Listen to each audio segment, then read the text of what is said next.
from two different worlds. Different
change it. I know.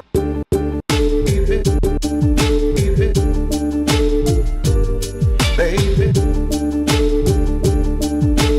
time ain't gonna change it. Don't you know?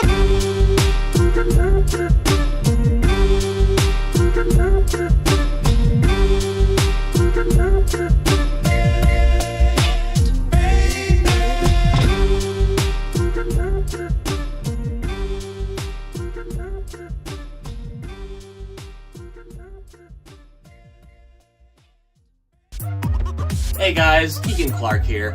I'm sure you know what we came here to do today because, you know, Music Talks.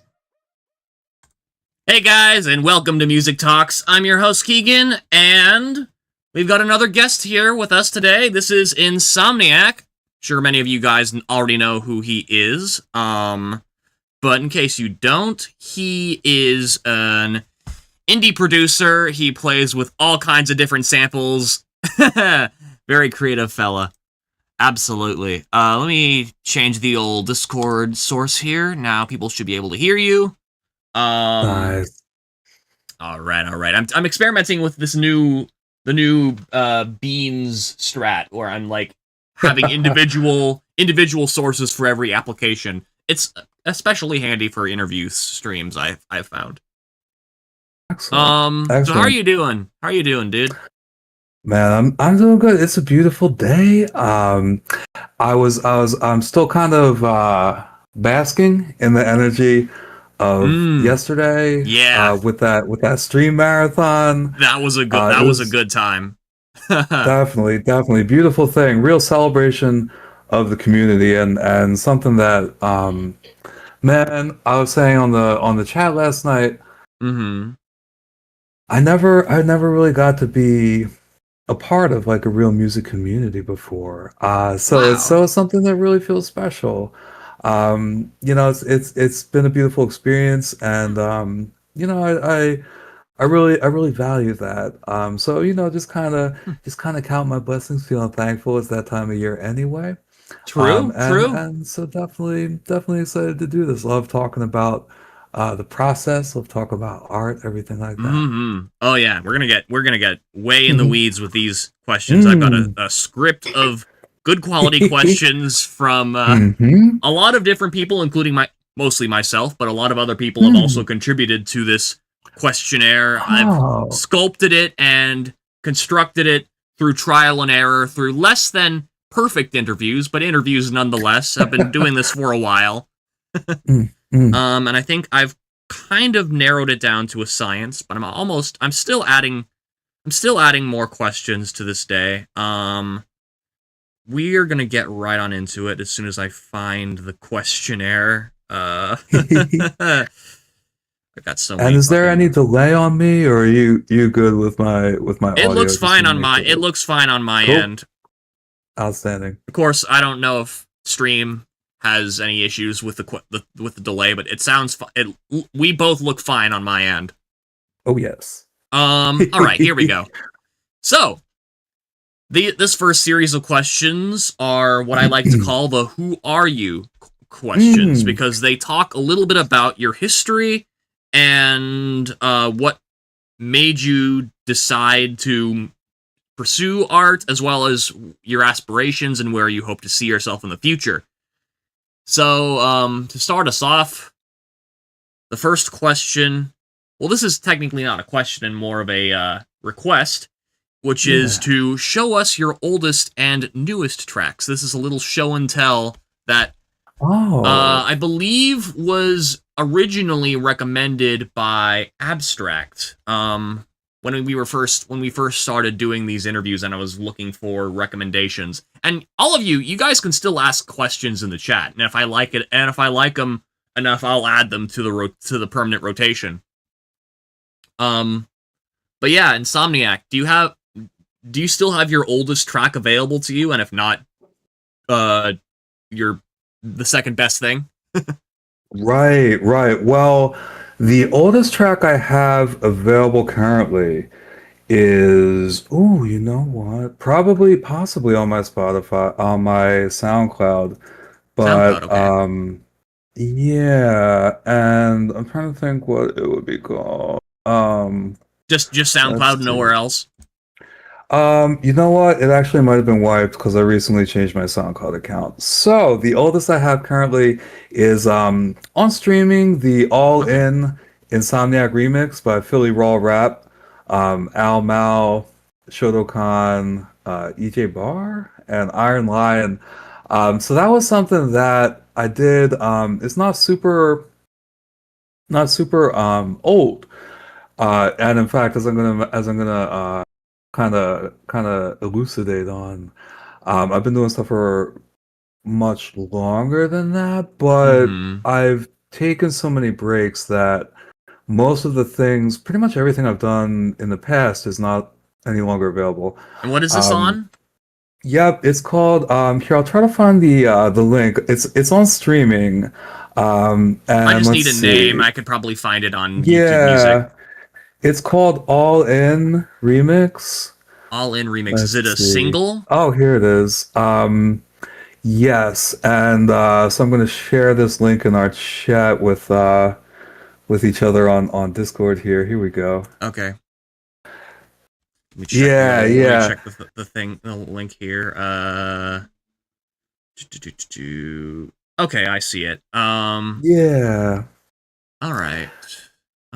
So for this, as far as my music origins go, I started a long, long time ago, probably about 96, 97, when I first heard DJ Shadow's Introducing album.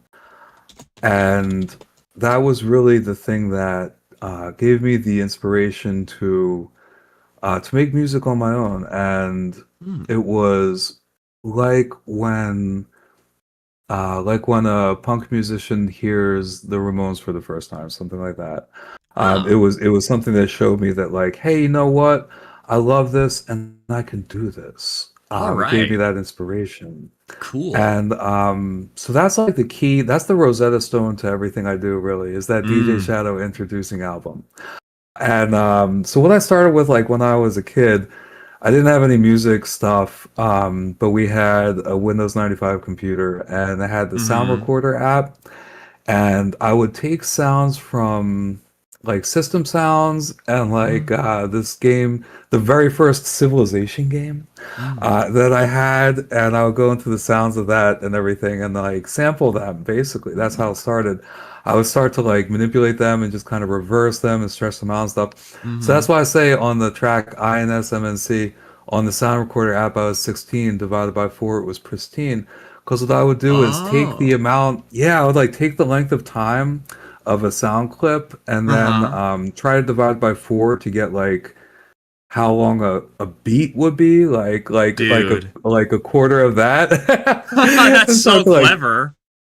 Thank you. Yeah, and start to like piece together little weird abstract compositions like that. Like I didn't have any ability to like make drums or anything like that at that point. It was just the urge has always been there to manipulate sound and to play with sound. And that's Yeah, kind of how I started with that. Like that's super cool because I know you're definitely like notorious for your sampling prowess, so that's mm, definitely something I've thank been you. wanting to ask you about. So Yeah. without further ado, let's get on into All In, Insomniac Yeah. Remix. Mhm. Let's go.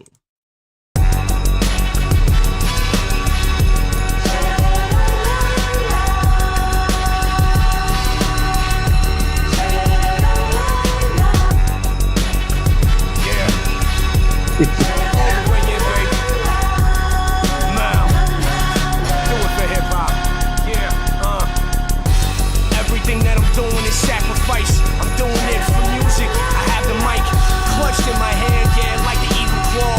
I'm hitting like pie made, you need more. Line up, come and get it. You can call me China White, yeah, I said it. But one of them is half right, and now I'm measuring the carbon with the half-life. Yeah, I got the terracotta warriors. I'm burying all the bodies. Now exploring the insides of your carcass with my knife and blade. It's what I like to do, yeah, I'm insane. I lost my mind a while ago, I do for music more than I like to admit, and I'm so useless for pretty much anything else except this. I come on the microphone and I bless it. Yeah, all the way in, baby. For hip-hop, hip-hop, hip-hop. Hip-hop, hip-hop, hip-hop.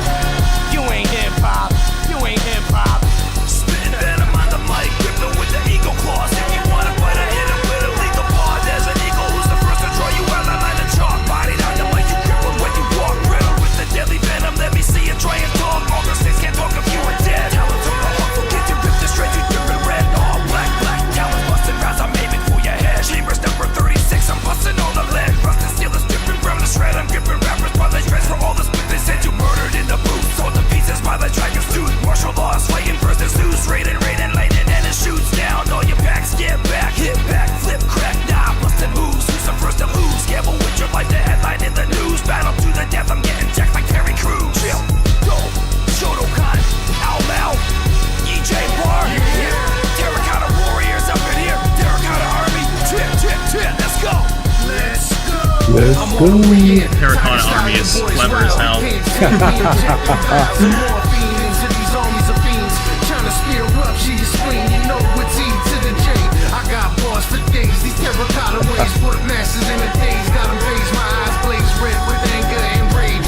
Pent from abusive ways, I was hell-bent, so I praised the gods above to give mercy, but show no love to any greater person who treats me rough. Kinda scruff around the edges, leave blood dripping from the ledges. I'm a terracotta veteran, making heads pound, grab some Excedrin. I'm on a different scale, topping 10, call it 11. My swift sword send them straight to heaven. Shout out to my brethren who are deadly with lyrical weapons. Yeah. Ha. Hotline. Canada, baby. Terracotta. We crossing borders. Yeah, I'm going all in. Join the army, got my rations. Hotline. This is dropping heat good, with a man. passion. Long lasted, a veteran and no profit. Many tried, many died, but they couldn't stop it. I'm a beast raised up in the golden era. Not sure if I heard Philly Raw rap before. I'm a fortune teller. When I'm right, I'm like Stephen Yeah, they were flying high in the sky, shit, I'm interstellar. kind of like a collective, real Wu-Tang inspired. That I got in touch with when I very first got on Twitter, early quarantine era. Oh, wow, yeah. That was when I really started taking music seriously, was during quarantine. Yes, I've heard that so much, and that's so real. That's so true. This is just the beginning. Alright, that was All In! Insomniac remix of Philly Raw rap song, featuring EJ Bar, Iron Lion, and Shoto Khan, and Al Mal. That was cool as hell. And thank you. And it's funny because while that is probably at least one of the oldest of my productions that's available currently. It's the history goes back for much further. Right. If this is a good time to indulge in that timeline a little bit, I mean, I'm not sure sure. if I'm gonna ask. I'm gonna have more scripted questions about like when uh like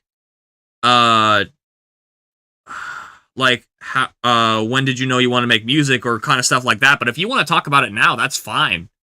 These are just cool, absolutely. the scripted questions are just suggestions Yeah, for lack of a organic direction is the way I see it. So got you. go ahead. Gotcha. Absolutely. Thank you. So yeah, once as a kid, once I started messing with sounds on the computer, this, that, and the other, I really kind of put it aside till a year or two after, um, like till I was like around 21, 2021. This was back in like 2002, something like that. And I got Mm-hmm. into the program. My buddy had a copy of Acid. It was Acid 2.0, I think. Mm. And so that's when I started like looking at music production as really like a laid out um, sequence, Mm-hmm. like a piece of paper um, that you could really write out a song with. And I Right. still didn't really know too much of what I was doing, but between that and Fruity Loops 3, back when it was called Mm-hmm. Fruity Loops, um, Right. my friend Steve met up with this rapper Distant Star, who I have a track with on the Don't Sleep EP, the track We Hear. Mm. And Distant was affiliated with a startup label in Camden called Creative Life Records. Now, we messed around with tracks back then, and I didn't know as Mm. much as I do now. So nothing really came to fruition back then, but the spark was lit, so to speak. Mm-hmm. And from then on, like myself and the same buddy Steve and our other friend John, we got together and started making some like psychedelic music that you might Ooh. see mentioned in my bio. Called the we were called the Meddling Kids at first. We have an album that I have on the CD somewhere called Live Remixes from the Basement, and Wow. from that era, I actually my EP Robotic Circus. Actually, I was able to sample some of that old stuff and kind of refit it into like my more modern style. So that Secret Histories EP is kind of like a mishmash of newer stuff and like Ah. some very old segments. There are segments probably going back to like 2002, 2003 in there, just like mixed in with it. And Wow. Okay. That's yeah, cool. yeah. And so like we messed around with that. We even played a couple shows doing like Mm. psychedelic covers and stuff. Like Back Beta Band, some like Johnny Cash stuff, just kind of Mm. abstract things. And but it wasn't until, around like 2009 I got back into it because I would take breaks and everything. Life happens. Mm-hmm. And I would set it down for a while because back in the day, Fruity Loops FL I've never liked its layout, and it's always kind of like been a hassle for me to use. Mm-hmm. So I tried to dip back into it around 2009, did some fun remixes and stuff, and then put it away until quarantine. Like you were saying, that was when I kind of reignited Mm-hmm. that interest, that spark, and that all in remix was one of the first things I really put together at that time because right before that, I had started getting into Ableton, Mm. and it was random too. So what happened was, I was like, oh, I want to get back into making music. I should find a DAW that I like, and I got like a mixing board thing, and it Mm-hmm. came with some free, I forget which one, maybe Logic or something like that, and and I'm bad at stuff like setting things up. So like I tried to like set it up on my computer and like mess something up and like Mm. lost access to it or something, and I was like, wow.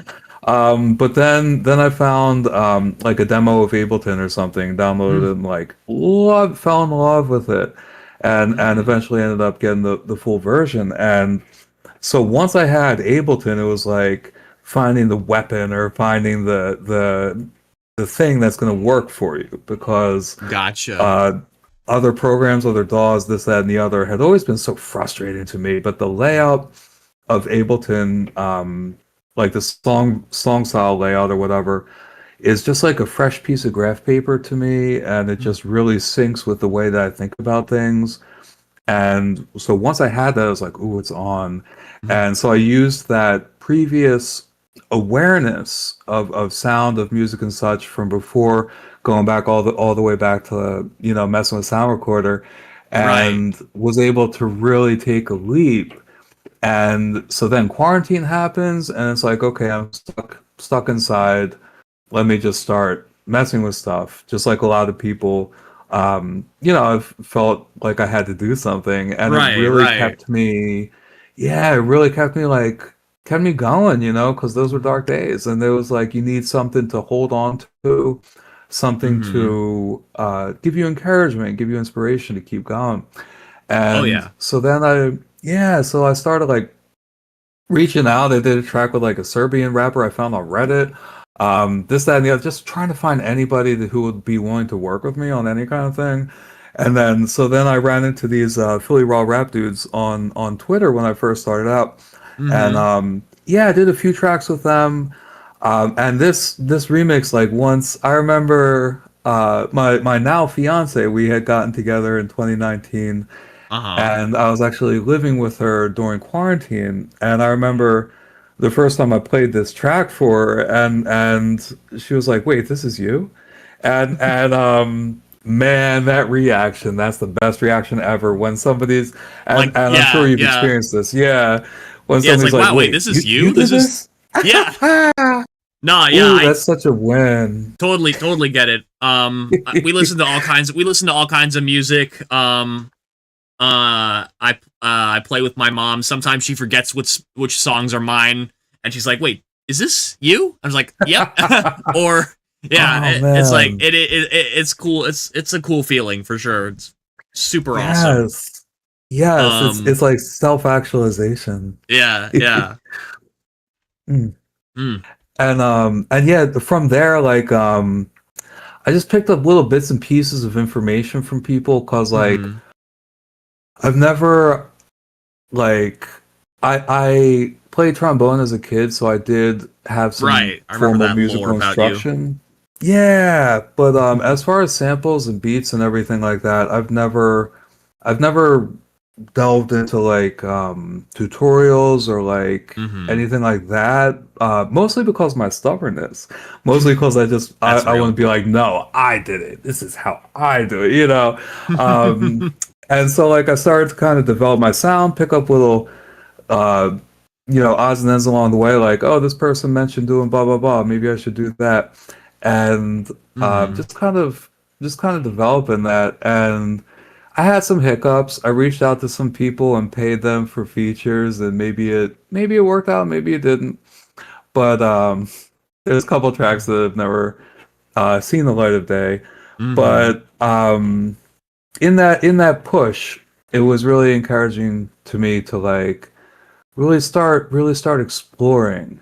And Mm-hmm. so it's been just what I hopefully it's been a straight evolution since then, ever since that reigniting of the spark during early quarantine up until now. Right.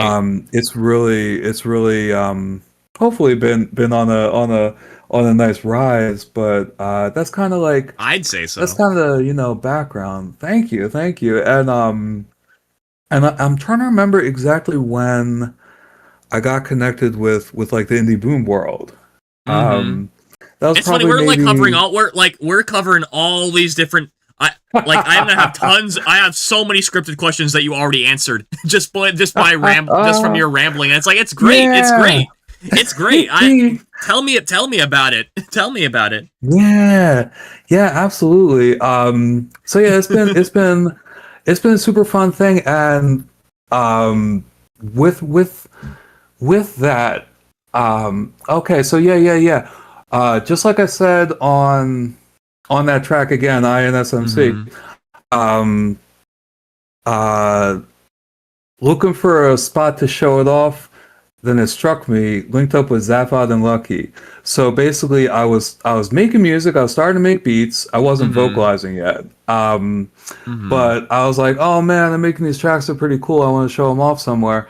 And then the algorithm one day on Twitter suggested this show, Courtroom Media, hosted by Lucky and Zaphod Black. Lucky Valentine and Zaphod Black. They're these dudes from Oklahoma. I think they're not doing the streaming show anymore, but they were doing, they're working in a studio, DJing, this, that, and the other now, as far as I'm aware. And they've also put out their own music, which is real cool. Long story short, it was the first submission streaming show that I got involved with. And it really taught me so much because it was like, and I still view streaming shows like this. It was like an open mic where you really want to get people's attention and you really want to keep it tight, keep it like enticing and fun and give people treats, and like that's where I started to really develop my awareness of like keeping a tight song structure, not having like kind of trimming the fat, so to speak, and making sure that things just hit hard and like make people just turn around and take notice. So it really gave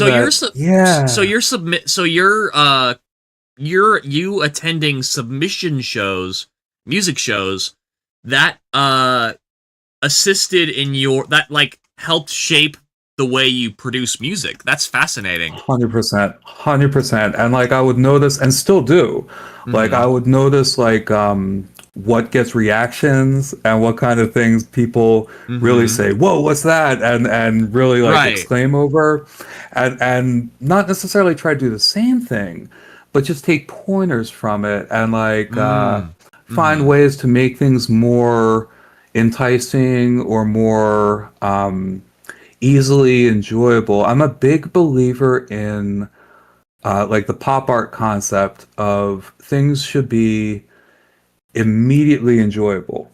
If it, and that's different people have different philosophies about art, but for me, personally, I think that that I want my art to be immediately enjoyable, even if it's incorporating some abstract concept or something. I want it to be like, I don't want people to have to like try and figure out why it's good or something. I want it to be like have that pop aspect where it's like where it's tight, it's not meandering, it's not too self-indulgent. And like so through that show I met Beans and Wuka. Two names, of course, that yeah. And along with a lot of other exciting artists. Shouts to Ramona. We were doing the track. We were gonna do this whole Galactus-based sci-fi rap album that never worked out. But just like that was the first kind of scene that I was ever involved in. And yeah, to have met Anwuka and Beans there is super valuable.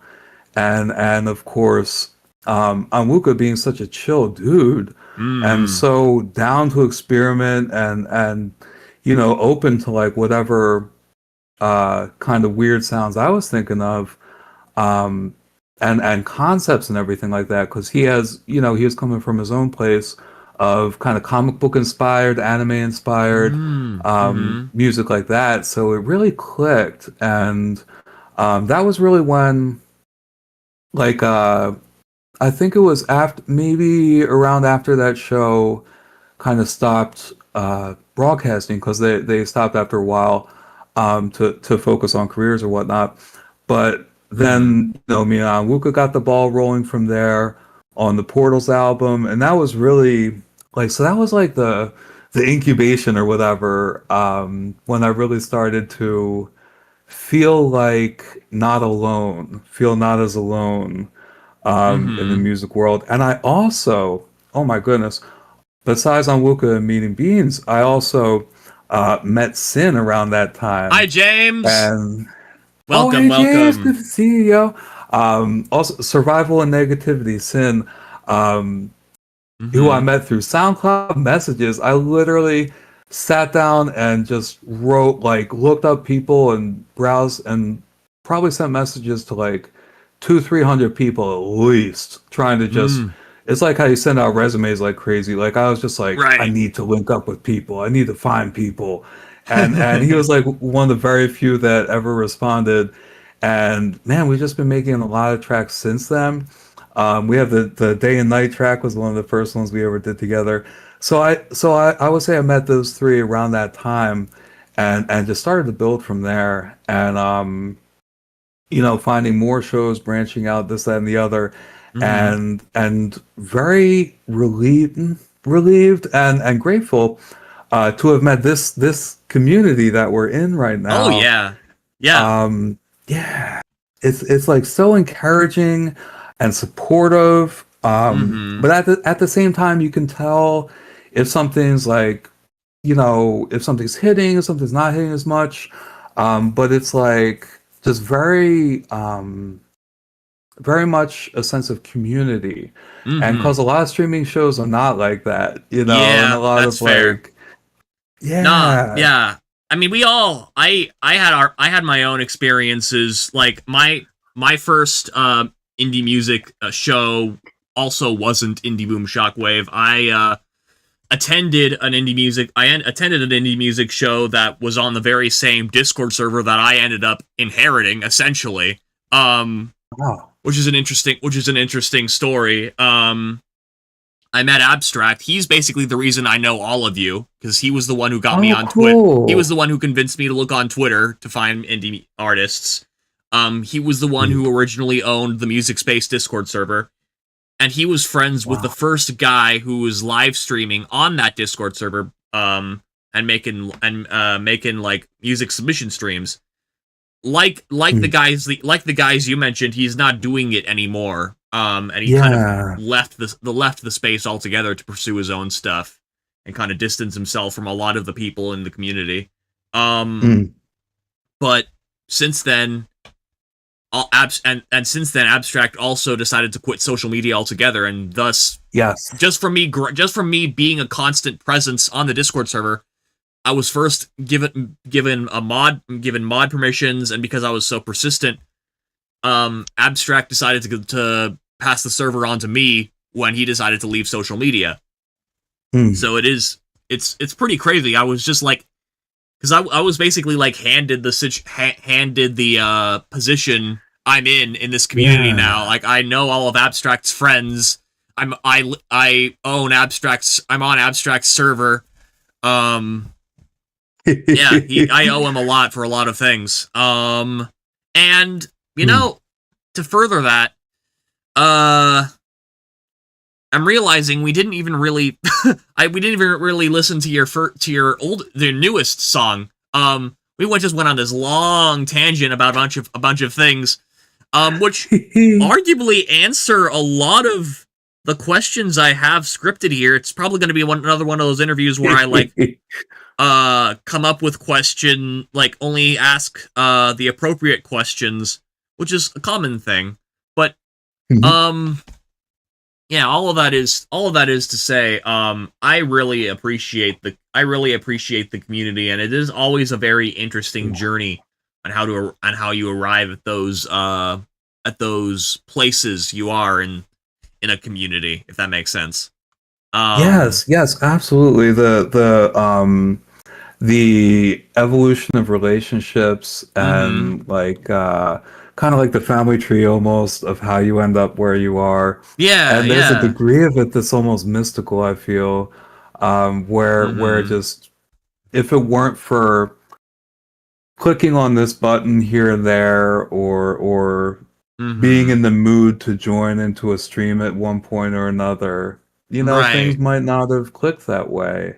Exactly. So it's And speaking of things that may or may not have clicked that way, technically, that's true for everything, including music. And speaking of music, what's your latest song? Oh yeah, that's Without You. Let's see. Yep. All right, I got it pulled up right here. Let's give this a listen. Oh yeah. Now, can I talk over? Can is my volume okay? Chad, let me know if the volume's all right. I can turn down the music if need be. But if you want to talk over it, we can also wait till it's over.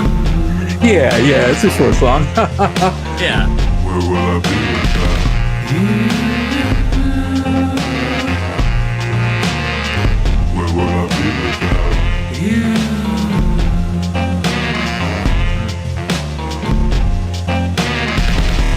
Early morning, waking up. Got my Purely digital sampling technique here. I got everything. Love those brain stretching.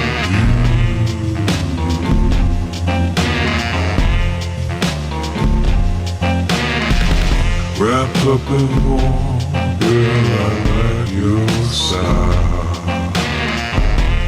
Hold me close, you always make me smile. It's a scary world outside, but I got you.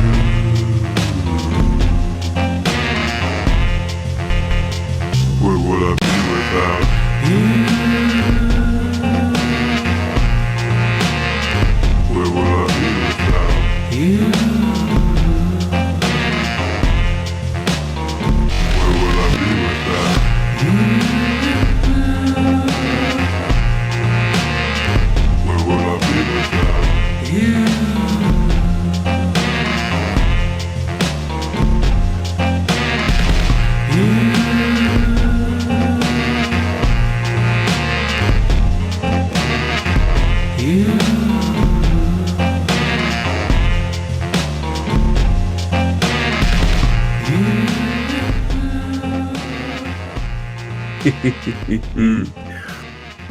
Yeah. Oh man. This reminds me of man. like, I'm sure there are other bands that are more applicable to this, but this to this song. But this reminds me of something I might hear from iMonster or something. If that makes Oh, I don't know them. Is that the letter I, or is it like I? the in your head? the letter I, then followed by Monster. Ooh. Yeah, they make a lot of. I think you would really like their use of samples and mixing and stuff. They're really good. Awesome. This particular song reminds me of something I've heard from iMonster. Excellent. Like Excellent. specifically from their, hang on, what's the album called? The album is called Never Odd Yeah, I or see Even. this. Never Odd or Even. Cool. I've got that bookmark now. That's awesome. Hell yeah. And this story has a funny, this song has a funny, not funny, but a little convoluted background. Okay. And so the way this started, a few years ago, somebody I had gotten connected with was, like a rapper I had gotten connected with was, asking for a song that the chorus sampled like a Justin Bieber song. He was like, "Oh, I want to build a song around this Justin Bieber sample." I forget what it was, That's funny. but and so I made a completely different beat from what is from this beat. It ended up actually being the song "Now We Know" that I did with Zim. But what happened was he ended up not using it. Whatever. I just imagined when you said sampling Justin Bieber, I imagined the hook to Baby over like trap vocals, like I was like Right. like that. Like, it was close to what you're thinking. But so like, okay, I had this little beat, and then I like wrote this little thing to it that just popped into my head, and of course the little Ja Rule, "Where would I be without you?" So popped into my head, and later, didn't do anything with it. And then later, when I was cooking up beats for the second INSMNC album, Mm-hmm. this beat was actually like one of the things I came up with that we ended up not using for that album. And Mm. I forget how it clicked, but it just kind of came together. And I've done this a few times with tracks where I'll have a vocal that I made to one beat or a vocal idea, and Mm-hmm. then not really go anywhere with it. And then once I try it with a different beat, it's just like, oh, okay, it just really clicks. Yeah, And I get that sometimes. yeah, yeah, and this track, I wrote it like about my fiance, because wrapped up in warm, girl, I like your style, just like Mm-hmm. that cuddliness, that love, that warmth, and with the Mm-hmm. vocals, this is something that like I'm not, much of a trained vocalist, so I do look for Mm-hmm. ways to kind of, I like to take weaknesses and make them strengths, or take areas Mm. of opportunity, and instead of trying to hide it, try to work with it to the point where it becomes an asset. I So with like my that. voice, thank you, and so with my voice, like my singing voice, I'm not a great singer. I have, I'm still very much basic when it comes to actually singing, and to Mm-hmm. actually like holding on to pitches and having accurate pitch and this, that, and the other. So Mm-hmm. I was playing with it and I was like, ooh, you know what? I've always loved like DJ Screw and stuff and like the pitch down stuff. And so what I did with that one was I pitched it up. So I pitched up the whole beat like 4 or 5 steps. Mm-hmm. Sang to that. Because it was a little easier for my voice, for my tone or whatever, to like just kind of go high pitch like that for whatever reason. It was more Mm-hmm. comfortable. And then I pitched everything back down like 4 or 5 steps. Mm. So Okay. that it would have that deeper sound, but still be on the same pitch that the original beat was on. Right. Um, Kind of give it more fullness or more richness feel. So Mm-hmm. if I had been like a more developed singer, like more developed normal traditional singer, I would not have done that, and it would not have that kind of eeriness or that difference, that it has Yeah. from like a typical voice. And then I was like, you know what? For the hook part, let me like just got it within myself the idea to like switch back and forth between like the original, like how I had recorded it, where it's a little up, and then switch back and forth, just like being able to play with it there. Mm-hmm. And yeah, so it was kind of came from a place of, first of all, experimentation, like play, which I Mm-hmm. think is the most important thing for art, just being Oh able yeah. to explore and play with stuff and try stuff.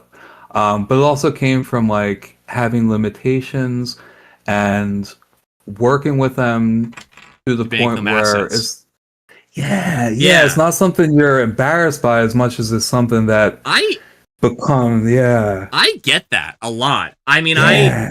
I want to say I want to say I'm a decent singer, but I'm not perfect, and Mm-hmm. I still don't have Mm-hmm. all my bridge. I still haven't mastered all my bridges, so to speak.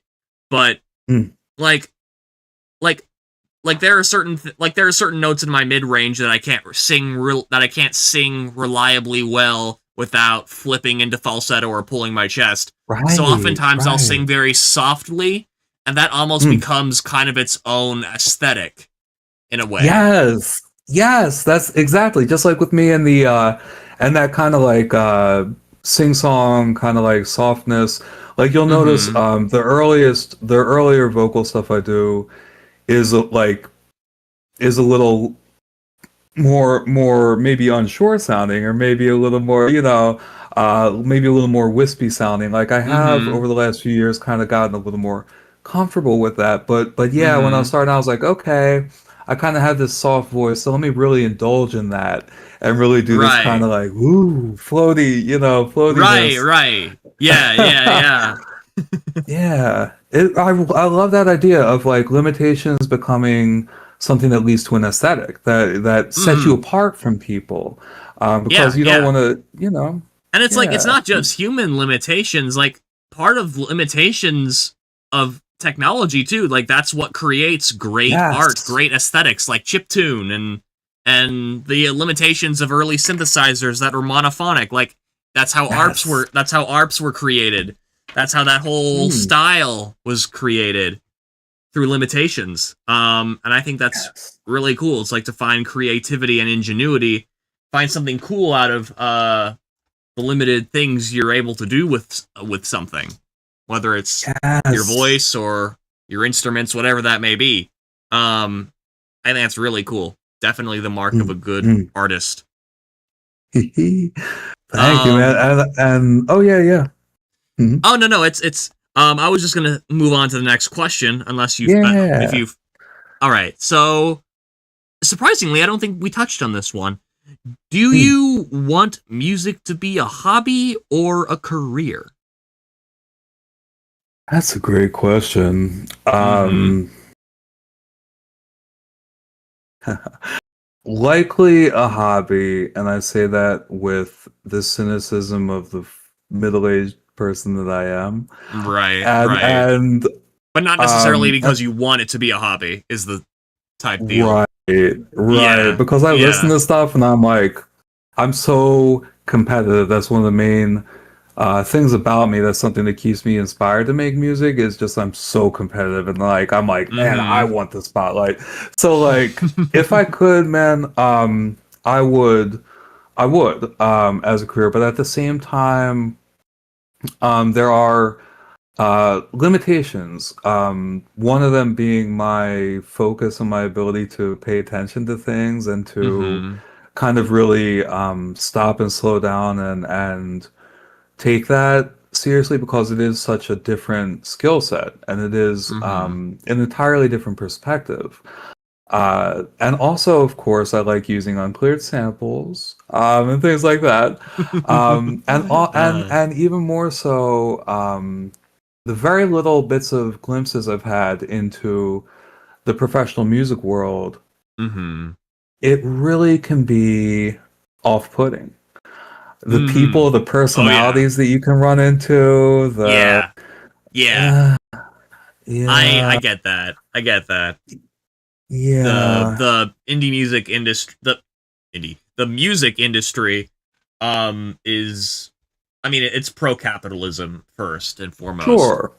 Yeah, and it's just, it's always that push and pull between authenticity and, I don't know, artistic enjoyment versus, like, I guess, mass market appeal, you know, and that kind of thing, which is like shouldn't be what music is about, in my opinion. Even to your point of making the pop aesthetic of making everything enjoyable, like I respect that because it's your decision to make about your own music. If it's real for you. I would feel differently if you didn't actually like that, but you felt like you wanted to do that to appease a wide audience. Like, if you don't want to do that, don't do it. But if you like to do it, do it. You know, that's as simple as it really is in my mind. Yes, and that's how simple art should be. And I find that with the quote unquote professional world of art, it's this is a fun phrase. It's the commodification of transcendence. You know, it's putting magic, it's putting access to magic in in a box and trying to mass produce it and push it on people. Yeah, it's inherently cynical, and it's you know, it's like you can, you know, and some people straddle that line and make beautiful art that also reaches the masses, and that's wonderful. But the BS that you have to go through, I guess we can use profanity, whatever. It's fine. All the bullshit that you have to go through to get to that point is like agonizing. And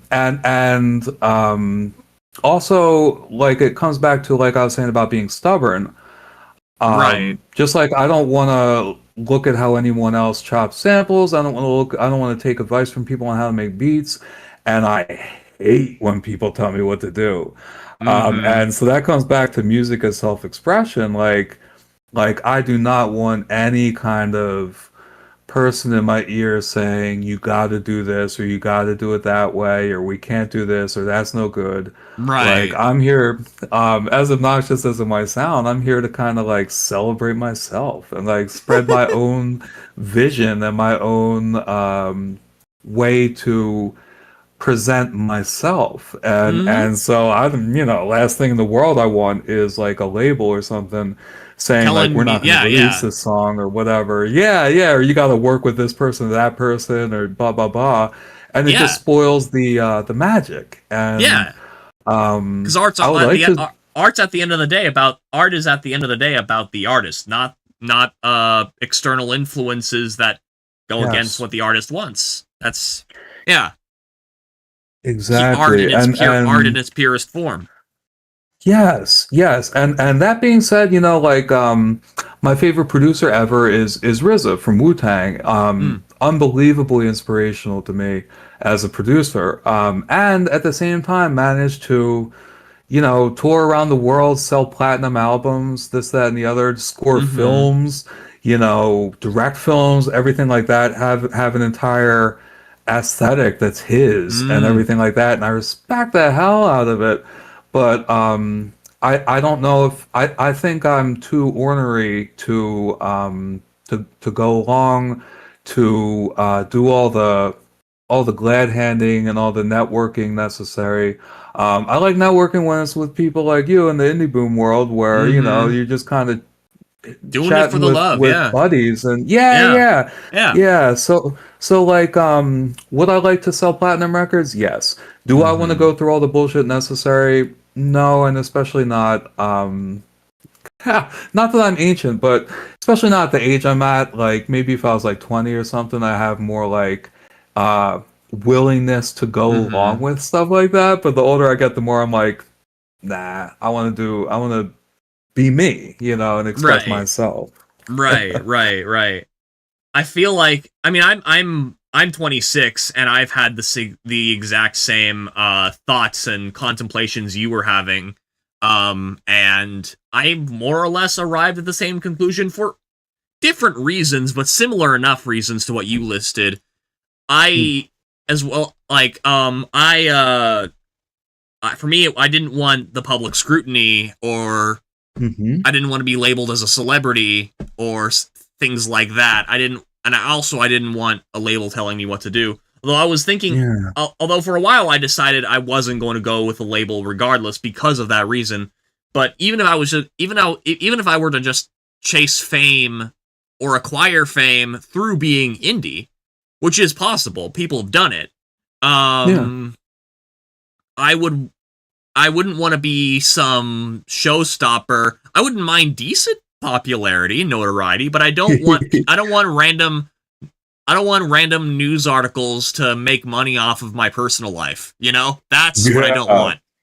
That's what I don't want. I value my privacy. Yeah. I would hate to be a public figure. Yeah.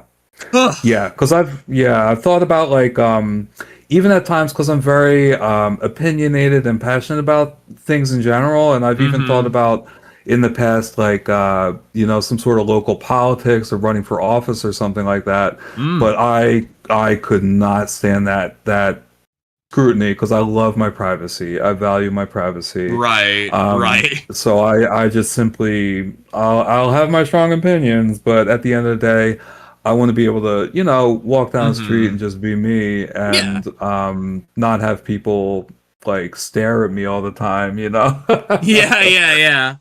And also, that's not to derail and get into politics, but that's not the only way. That's not the only way you can advocate for change in your community is running for office. Absolutely. You can also advocate as like, I don't know, like represent like just like a non advocate. Yeah. Finding nonprofits to work with, finding charities, causes that you believe in to work towards. Volunteer, you don't have activist groups or organizations. That's what I do in my local area. It's good shit. That's very cool. That's admirable. Absolutely. And that's a great sense. Another great way to find community. Definitely. For sure. Well, I'm actually in a choir, which is a called the Peace and Justice Choir. We perform at this church, but we're secular. We're just funded by the church. Cool. And we are a community that just happens to be a choir. That's our motto. Yeah. We perform songs and we play at protests and other events where like protests, demonstrations mainly, and also like fundraising events, stuff like that. So it's cool. It's pretty cool. It's definitely my first foot in the door when it comes to my local music scene. Wow. Apart from all that, it's all been online. I've only ever been interacting with music online and networking online. So, yeah. There's something to be said. And I just looked it up. It looks super cool. It's out in Sacramento, right? Yeah. There are other. Yeah. You search Peace and Justice Choir in Sacramento? Yeah. Just without the city, and it came up. Yeah. But I think that singing together is really special. There's a book by the former Grateful Dead drummer Mickey Hart that my parents had when I was a kid called Drumming at the Edge of Magic. And it talks about when people are singing or playing music or drumming together. It's called entrainment, where your brain waves start to synchronize. Same thing about women living near each other, syncing up on their cycles. Same type of deal, like physically. And it can create such a feeling of community, of unity, of transcendence, of something greater than yourself. And it really is magical. And it is something that I've been wanting to explore more, is finding like a local choir, finding like a group that I can, because like first of all, singing by itself is cathartic and can give you like that kind of transcendent feeling, that high kind of from from the physical act of like pushing air through yourself and like but doing it in a group, and especially a group with a purpose that unites you, that really is special. And oh man, this makes me think about something I like to think about sometimes, which is the history of music has almost never been recorded. Is the actual timeline when we've recorded music is very tiny compared to the length of time that people have been making music. And it's been around. It's been around probably as long as humans have been around. Exactly. And so it doesn't have to be an album. It doesn't have to be a product to be special. That experience of jamming together. Like when I was a kid, my parents who were like former hippies, they had like a drumming group. Like, so their friends would come by and they would play like Native American style, like drums and shakers and percussion and stuff. And then I would join in, we kids would join in sometimes, especially for Easter mornings. We would meet when it was still dark at like 4 a.m. and to start drumming until the sun came up, and incense and sage and like the magic of that really informs a lot of my attitude toward music. And that insomniac concept of like the middle of the night, the early morning, like being so magical. So not to go off too much of a tangent, but I believe there's so much to physically being around people that you share ideals with, and being in rhythm, literally being in rhythm with each other, in harmony with each other, and it's very special and very sacred. I'm not a religious person per se, but I do believe in the power of our spirits, and it's about as pure an expression of human connectedness as you can get, really. I agree. For sure. I kind of hearing your story kind of makes me wish I wasn't a night owl. Wish I was a early bird. I haven't seen too many sunrises in my life. Gotcha. Yeah. That sounds really cool. So Mm, let's get on with the other question here. yeah. Hmm. Who are your inspirations? We kind of touched on that briefly, but I'm Hmm. not sure if we really dove into it. Absolutely, absolutely. Yeah, and so like, let's see. I'm gonna drop some deep cuts here, maybe. Uh, Goes back to, so I have two older sisters, 2 What's and up, 4 years Beans? older than me. Oh, Beans, good to see you. Cheers, cheers. So having the two older sisters, and those are my, all my siblings. When I was growing up, I would naturally hear some of the music they listened to, and Mm-hmm. so I born in 1981. So there, that era, I love that era. Um, one of the first songs that really hit me hard was "I Got the Power" by Snap. If you Mm. ever heard that, I got the power, and the drums, whoo, that was the first Is time it that one? yes, Yeah, yes. yeah, yeah, And the yeah. first time I heard those, oh my God, those drums, they still drive me crazy. That song still blows my mind That's the because same band that made Everybody Dance Now. That one. it's actually not. It's actually not, but Oh, that was a little bit later. I think that was CNC Music Factory, from okay. memory, but very similar era, very similar sound and style. But that Snap song, oh my God! Like even now, it captures so much of what my aesthetic is, like those deep, dark, kind of moody, psychedelic, hard drums with like a Mm. poppy aspect to it. But Mm-hmm. after that, then like I remember "Like a Prayer" by Madonna was the first song that really, that was like my stairway to heaven, because like Mm. it was, as a kid, as like a 9-year-old or 8-year-old, Mm-hmm. listening to the radio, and that song comes on, it gave me a sense of like the unknowable, like it felt like such a different universe, and it was Mm. so dramatic and otherworldly to me, and just so epic. And Mm. then getting into like Paula Abdul, like Paula Abdul's "Forever Your Girl" album, I think, is actually incredible. I love that sound. Janet Mm. Jackson's "Rhythm Nation," just the sounds of like hard drums and tough drums that could be combined with poppy synthesizers and real hooky Mm. type of vocals. Like that's really like the DNA of like what gets me. Mm-hmm. And in addition to that, our family, me and my sisters grew up volunteering every summer at the Philadelphia Folk Festival. Hmm. And my parents had been doing that for years already, so they kind of had a connection with the performers area, like the performers Mm. hospitality area. So every summer we would have a few days where we would just be saturated in like the folk music world, and like hear like lots of like blues stuff and like interesting takes on music.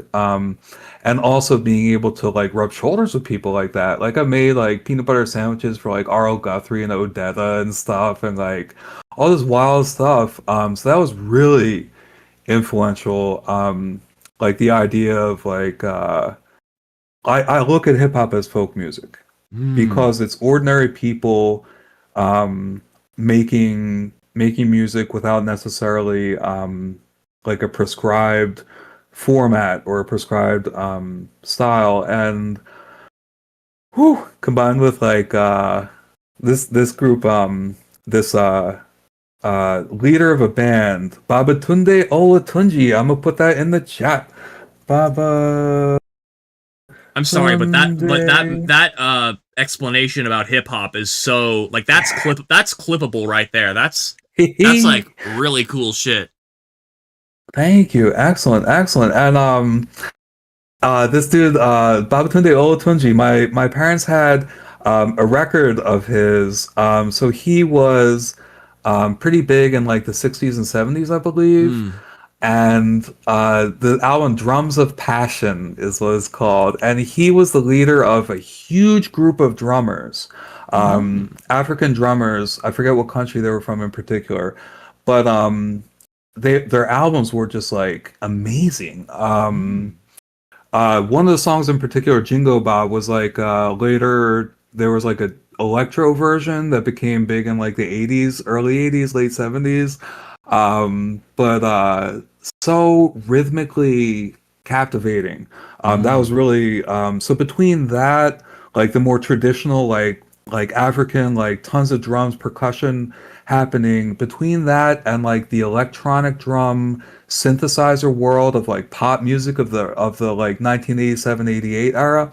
Right. That was really like that crystallized like my attitude toward music that I loved, like something that was rhythmic but Mm-hmm. catchy, but like not too corporate. You know, it was kind of like Yeah. down to earth and rooted in rooted in humanity. That kind of.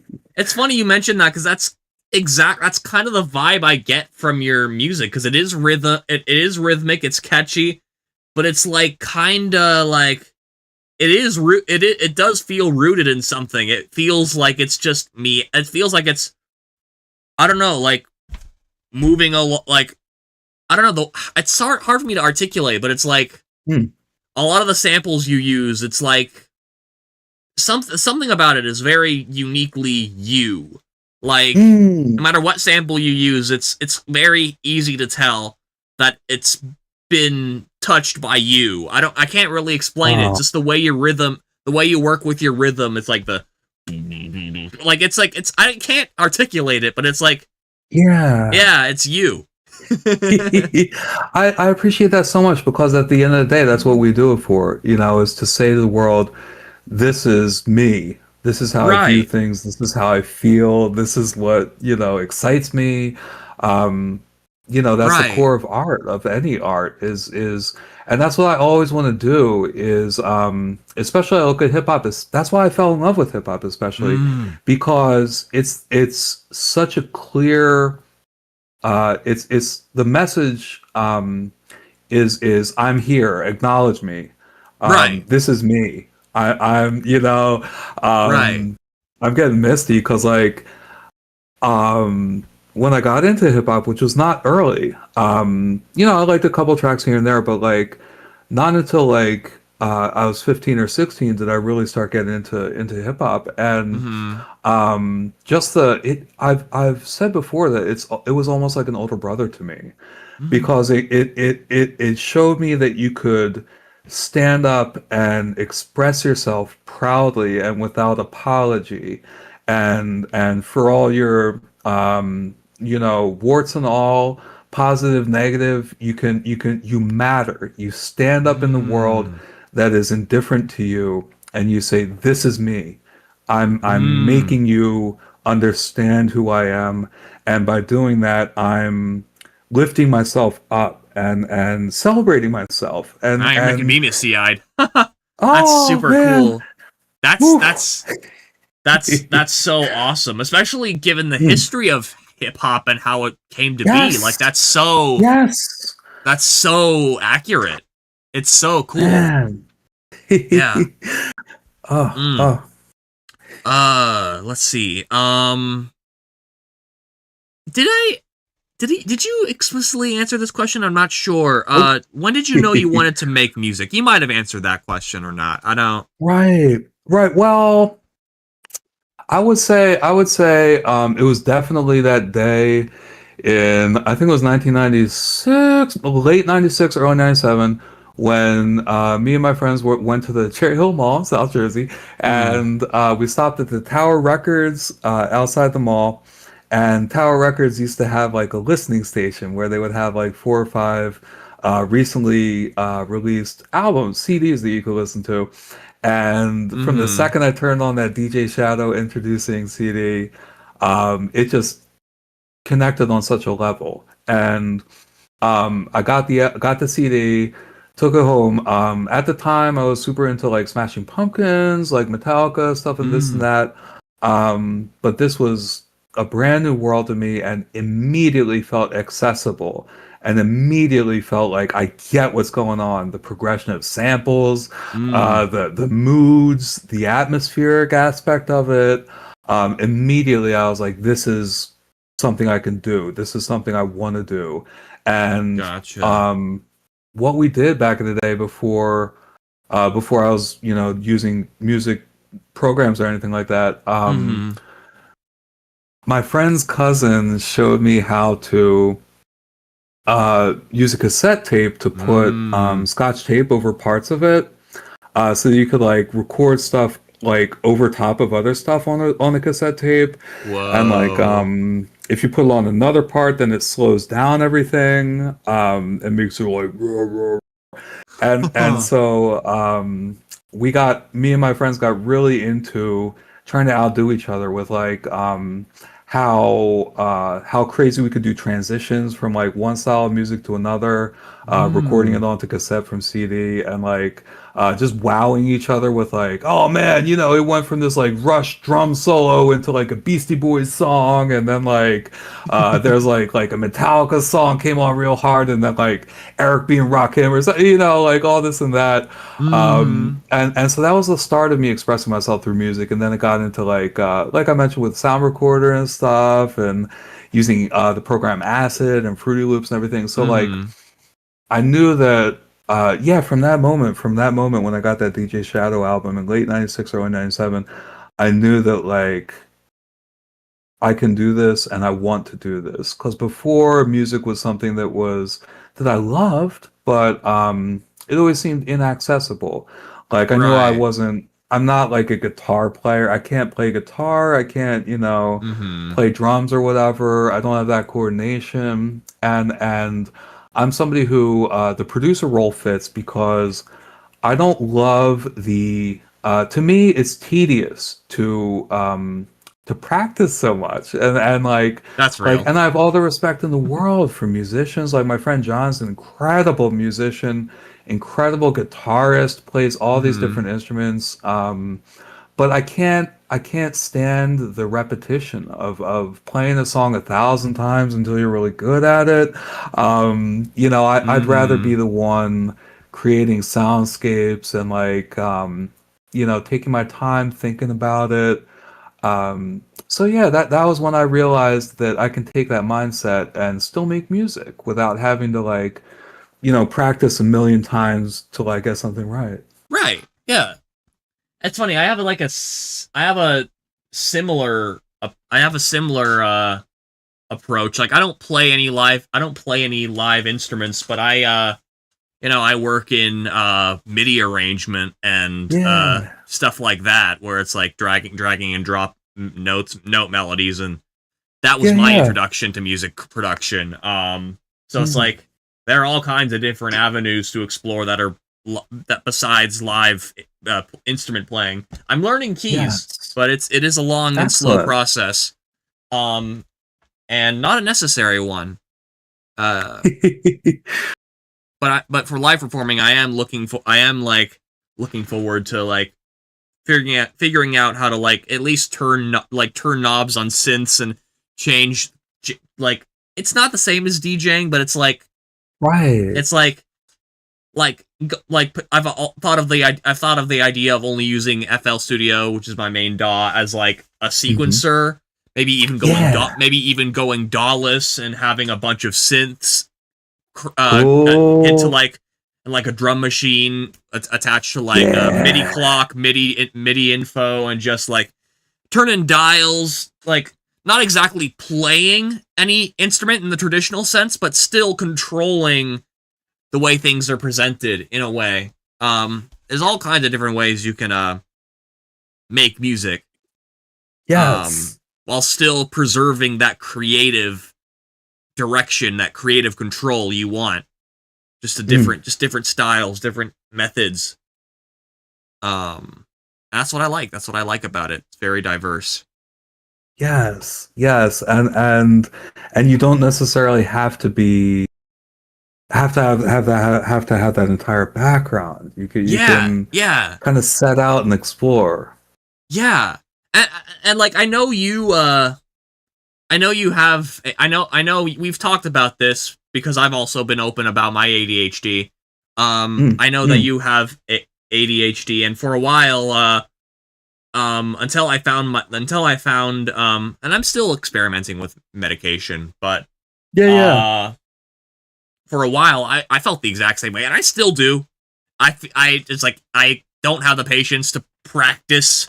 I also like Yeah. don't it's more than that. It's also I forget. I don't have a I don't have a something. I don't have like a routine baked in my brain that is convenient Yeah. enough for me to continue. It's got to be like the Yeah. right. It has to be the right circumstances and the right set of things. Yeah. And it's like the meds have helped a little, and I was planning on eventually learning keys, and I still want to learn keys. I intend to learn keys, but not Mm. necessarily because I feel like I have to be a real musician, but just because Yeah. I don't know, it's something that I haven't done yet. Something that, like, in fact, one of the songs, and this is like, I can play piano decent. I can play keys decently because I can do like chord progressions, but I can't like that. That's the best I can do is like chord progressions with fingers and stuff. Yeah. I can't play a melody like on beat or anything.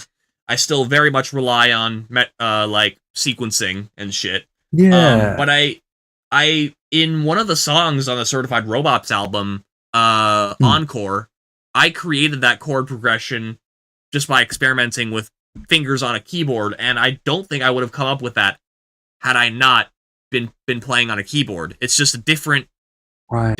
just a different layout, different environment. Kind of like how you switched from FL to Ableton, how that helped Yes. assisted you in exploring. Like it's so all these different tools provide different and interesting outlooks for the human brain. I think to explore strengths and weaknesses that other tools may or may not encourage in your Yes. creative workflow. That makes sense. Absolutely, absolutely. And I think that just like you said before, limitations matter so much too. Like Mm-hmm. for example, this is kind of embarrassing, but I don't know if I've ever really used like a plugin in Ableton. I'm like I think I've tried to use stuff like that, but like crashed it a lot, and Mm. like it's funny being somebody who makes music electronically and uses my computer to make music, but Mm-hmm. I am extremely not technically adept. And I am Mm. not like a person who usually like I'm not a person who's into electronics usually, even though they're very Mm-hmm. cool. Or I'm not a person who's into like being very good with computers or electronics or anything like that. I Mm-hmm. keep things as simple as possible because that's how my brain works. Like like just like you said with the ADHD thing, like I don't want Right. to burden my brain with like trying to figure out too much crap. I'd rather play and keep it as simple as possible. And I think Mm-hmm. that that can really lead to breakthroughs. Like Mm-hmm. if I can take a moment to describe how I sample, Sure. Yeah. this was something I had to break through with one night. Where so what I'll do is once I find a song that I'd like to sample. Mm-hmm. I will record the whole thing or import the whole thing into Ableton, like the entire song. Mm-hmm. Figure out the BPM, which I like to do. I have a little process for it. That's whatever. I don't have to, But anyway, Mm-hmm. find out the BPM of it. Of course, set the project to it. Um, and then so I'll have the whole track laid out in an audio file in Ableton, and I will set the parameters of like that audio file to Mm-hmm. like a loop and set for like 1 bar length, and Gotcha. and set up my drums and stuff, and then so what I can do is like extremely fast to have the whole thing looping, have your selected length Mm-hmm. looping while the drums are looping, and you can really just skim through the entire track real quickly that way, and immediately just find like just go go go go. It's so fast to find sections that you can sample, because you're just constantly. It's like a constant preview with the selected length, so you can like skim through a whole track with like a 1 bar length selected to just, okay, let me try this as a loop, let me try this as a loop, and try this. So it's very quick and easy and simple. And then of course, once I find a loop, that I like, I can like, stretch things just to be just precise, nudge it over a little bit, whatever. Right. But it's such a quick way for me to find loops and find samples. And so that's how I'll do it. Like I don't use like a slicing thing or like a thing where you're pressing different. I've tried to use like a MIDI controller previously, but like it was like too much for me to like handle. So I just love to do like the manual find loops that way. Cut, copy, paste, Yeah. slice, that way, and just kind of manually put it together. Like To the extent I work with samples, I do the same thing. That's all on the yeah. keyboard and mouse. Yeah, Yeah. yeah, and it's something. I try to keep it as simple and playful as possible. Cause I want it to be, I want it to feel like that. I want it to feel organic, and in the moment. Like the more, for me, like the more I try to predetermine something, it doesn't work as much. So I'll just go into something with like a vibe or feel. Like, okay, I want to make something that's like, I want to sample like, oh, 70s reggae song and make it kind of bumpy, bouncy and whatever. And then just start, listening to stuff like that, see where it leads. I'm a big believer in just kind of seeing what happens, just playing Gotcha. Yeah, and yeah. seeing what you get out of it. Yeah. No, totally. I love it. I love it. Mm. Let's see. So let's move on with I'm gonna ask you this question, and we'll move on with another category after we play a song. But this question is: what 5 songs are you most proud of and reflect you the best? Woo! Let's see. I'm gonna jump through these real quick. One of my favorites is definitely the song "Last Night," the second to last song from the Praxis album. That's probably one of the tracks I'm the most proud of sample wise. And it's something that I do occasionally where I will in Ableton I'll open up like basically it's taking beats that I had not used somewhere and trying to make like a mega mix, like trying to like create like a little mini DJ set with it. But that day, like it was mainly one day that I was finding vocal samples for it. I was like so excited because it really started to make a whole picture. Like I and it's kind of silly because it's all about like getting drunk, getting high, this, that, and the other. And it kind of like the first portion is like drinking, this, that, and the other. Then it goes into like people hitting the bong and like acid, and just gets more and more intense and wild. And really has like a story arc to it. But the that's probably one of the tracks I'm most proud as far as the precision of the cuts and the samples and the way it all comes together. Definitely something I'm very proud of. And let's see, this is fun to look through. Let's see, another track super proud of. Let me see. I would say off of the Husky album, I'm very, very proud of the track The Music's Gone. I mean, I like that too. But Coming Home, another second to last track from Husky.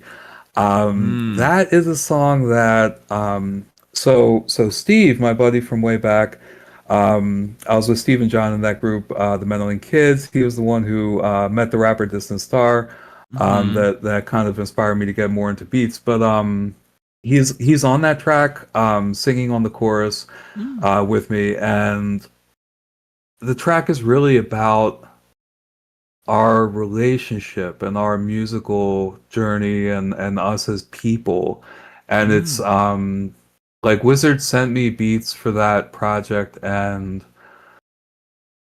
his beats are so evocative and layered and beautiful. And I was really proud to be able to kind of crystallize that feeling of I'm gonna get misty of we basically grew up together. Like we met in like seventh grade, and we share a love of music, and we discover so much music together still to this day. And we, you know, we've made music together here and there, and just you know, like I was, we, like I said, in the song, we grew up in the same town, and for a while, I moved out to California for a couple of years, and you know, you get into relationships and stuff, you don't spend as much time together, this and that and the other, so it's really kind of reflecting on having such a special friendship, where you've connected throughout the years and you know each other to this like deep level, and the idea of getting emotional, the idea of recognizing that, and how connecting with somebody that you care about for so long is really like coming home, like having that grounding, having that base with somebody. And I'm lucky enough that Steve and John, you know, they're dudes I've known since forever, and so I'm lucky enough to have people like that where, you know, where we know each other, we're like brothers, and that's something that really is that I was able to evoke with that song, as I get teary. So you know, that's definitely something that is real meaningful to me, and really that I'm very proud of. Let's see, I'm looking through tracks right now. Another thing, super excited about an early track from the 3 a.m. EP called City on Fire. This was soon after I had connected with Sin, Survival in Negativity. And like I mentioned, like we were talking about, during that time, that was, you know, quarantine time. And I was living, like I mentioned, with my now fiance. She had an apartment in South Philadelphia. And outside of, like, there was a lot of kerfuffle happening, I'll put it that way. At the time, there was a big deal about, believe it or not, there was a big deal about a statue of Columbus that, like, a lot of people wanted to take down because of his history. There's a lot of people who are very proud of Columbus in that area as a representation of Italian heritage, combined with the political environment at the time, combined with everyone being just basically going crazy because of quarantine. It really hit this boiling point. There was like people walking around outside the apartment with like weapons and shit. Like it was shit. like it was really like, you know, it was funny because I can get real riled up sometimes, and you know, I would want to, like, because it was just a few blocks away was the park where this statue was. It's all ridiculous to think about now, but you know, there was like protests and counter protests and like kind of threatening stuff going on and cops everywhere. And like I would get in the mood where like I wanted to, like, you know, go down there and start yelling at people and shit. But like, you know, my girlfriend and my fiance at the time was like, you know, chill the hell out. You know, we're not trying to like start any real problems. But like from that tension, from that palpable sense of danger, of hostility, of righteous anger versus kind of like Unstoppable Force versus Immovable Object, kind of Yeah. that real tension.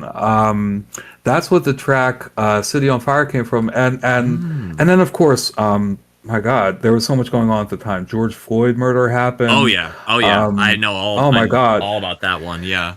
Yeah, and I actually sampled for the track City on Fire. I actually sampled news reports of protests in Baltimore about the George Floyd murder in particular. Also because Sin lives in Baltimore, so I was like, oh, let me really make this let me really hit home with this, and so and he came through with the vocals perfectly for it. It matched the energy and the tension of that moment perfectly, and that was also one of the first, maybe the first track where I really got more experimental with things. Like I had made a beat and it was cool, it was okay, whatever. And then when I was really trying to make it hit with the like urgency and the intensity and kind of the moodiness of that moment. So I ended up pitching the entire beat down, like 3 or 5 steps or something like that. And like slowing it down, and really like that was a big step for me to allow myself to be more experimental. So it was like a point where jumping off point where it was like, okay, I've gotten good enough at creating beats. Let me really start to throw different approaches and unique spins on things to really get it where I wanted to get emotionally, and to really make it hit home. So that was a big track for me, not only for my artistic development, but also from an emotional point. Like that's very something that really connects with me. And let's see, I got 2 more tracks. Awesome. Track number 2 off of the Secret Histories EP, Robotic Circus. So like what was that? What's the name of the EP? Yeah, the EP is called Secret Histories. Gotcha. And the track 2, Robotic Circus, from that.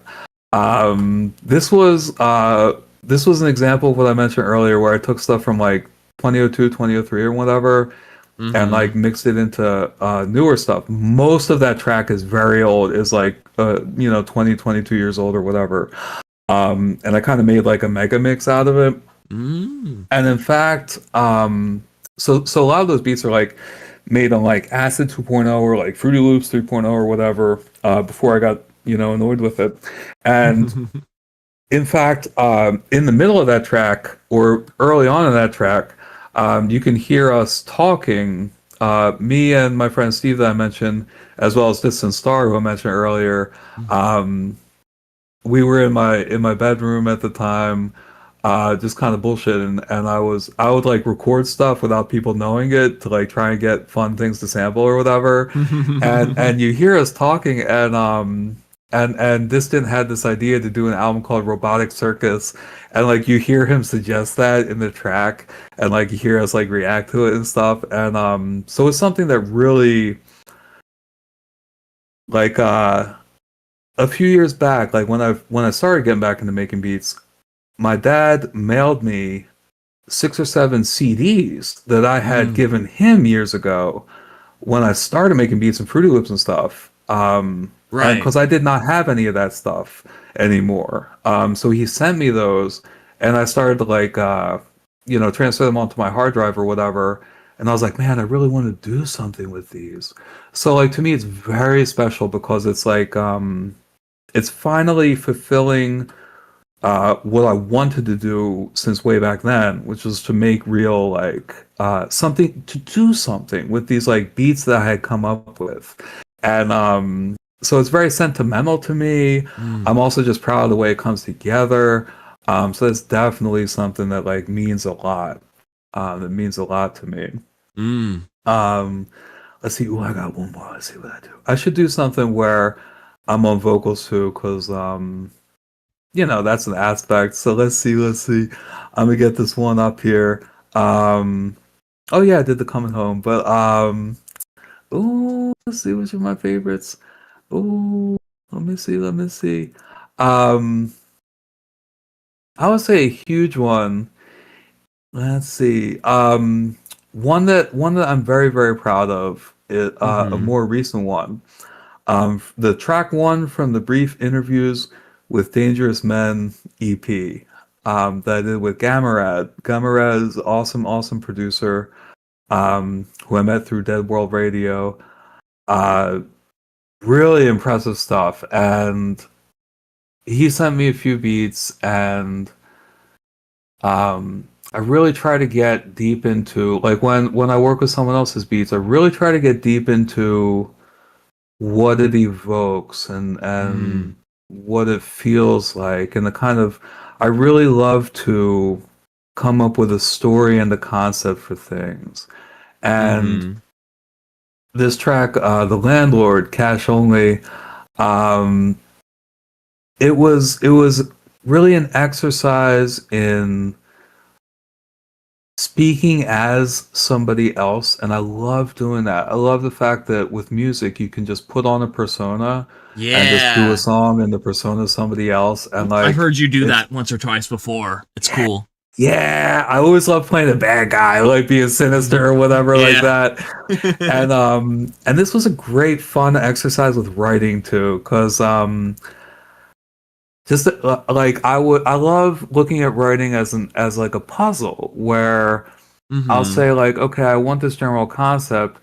Like I knew that I wanted to do a song as like a shady landlord, or like a really like Mm. selfish, or somebody who is, like I said in the title, dangerous man. But I want it to be somebody who believes that they're right, Right. who's like that for a reason. And Yeah. yeah, so as I was like writing it, I was trying to think like, how could someone end up like this? Like, to the point where, like, I knew I wanted to start out with like him evicting somebody on Christmas Eve. Like, that's like, yeah, that's Yeah. like mean, that's as like nasty as you can get. And then I was like, okay, step back. How did this person end up like that?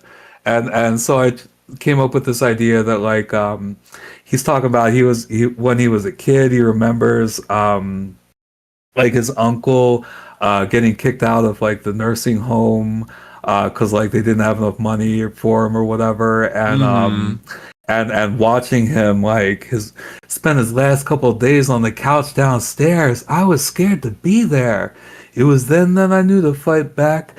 Got a heart of glass, well, it might crack. When the flood comes down, better learn to float and stay the fuck out my lifeboat. Like the whole idea of Mm. I'm gonna get mine. I've seen what happens, the cruelty of the world, and so my reaction to that, this character's reaction to that, is to say I'm gonna grab as much living space, as much, no one's gonna take away what I have, and no one's going to take away my house. Nobody's going to kick me out like Right. that. And like, if somebody else is in a bad situation, fuck them, like I'm Right. taking care of me. So like, it was really, just a, really like gratifying experience to be able to really put myself in some other kind of headspace Yeah. and see it from another perspective, and kind of put together that Mm-hmm. vision. That whole EP is fun to me for that reason, because it's a lot of stuff that I would never be like. There's a Right. song Right. like The Troll, which is like this horrible like 4chan like Yeah. obnoxious like awful person.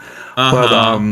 I love that. I love the idea of acting. I've always kind of wanted to be an actor, but never really had the initiative to go about that. But I think that's another really gratifying part of music, is that you Well, are can you going to be in try on a Beans's? different Sorry to perspective. completely derail you. Is Beans is? Are you going to be in Beans's little cartoon? Oh my God.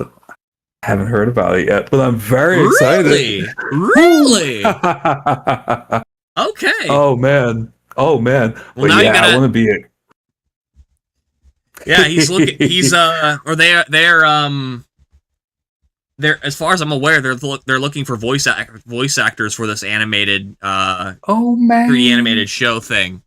So Absolutely. you could Absolutely. No, I ask. want to do. Definitely will, because I want to do everything like that. I love it's funny. I'm not much of an astrology person in general, but I am a Leo, and I'm exactly what a Leo is supposed to be. And over the years, I used to try and like subdue it or suppress it, but like, fact of the matter is, I love attention, and I love performing, and I love being like, "Hey, world, check me out." So absolutely, like acting, whatever, is something I always enjoy, and as somebody who is empathetic, somebody who like I've always been pretty adept at reading, maybe not reading people, but understanding what people want or how people feel. The idea of putting on someone else's perspective and playing around with it is just super, super fun, super enjoyable. Hell yeah. Well, let's get into the first track. This is Last Night, and after this song, we're gonna get into music questions, which is different from the Who Are You questions, more specific to the music itself, and we'll see if any of these questions are still relevant after what we've talked about. Let's go. Last Night. Cocktail? I think I'll try one of those things.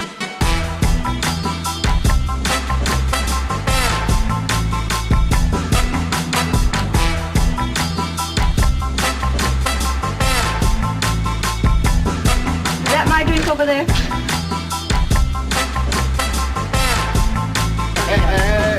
Is he working on a case? Yes. What yes. A case of scotch. Pitch in and help him.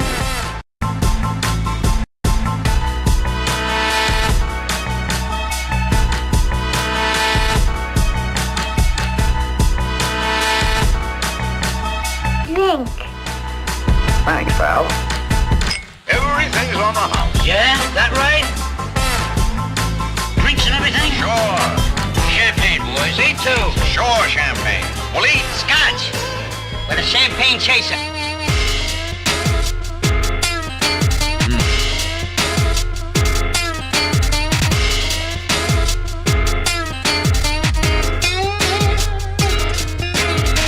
All right. Will you bring me 5 more martinis? The old line right up here.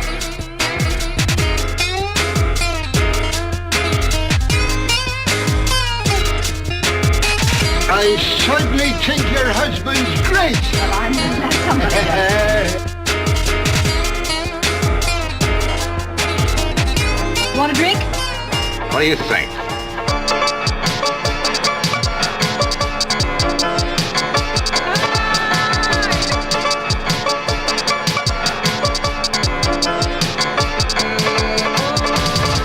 Sneaking off like that, getting drunk.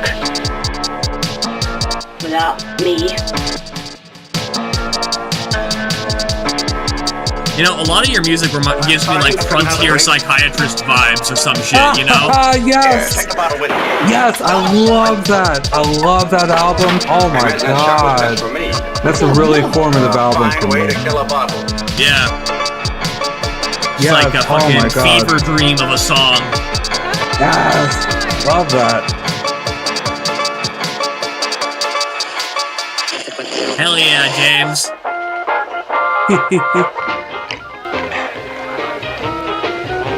What's your name? Molly. You interest me. I accept your invitation. It's pretty Adam West. metaphysical properties, yeah. As far as I know, it helps align your chakras. Sounds like people outside of a fish show. Yeah, the avalanches. The avalanches. Definitely. And the way they built a whole cinematic feel. Yeah. Tequila and booze and other booze and beer is the greatest thing ever, you know? It keeps people calm, it keeps people fine.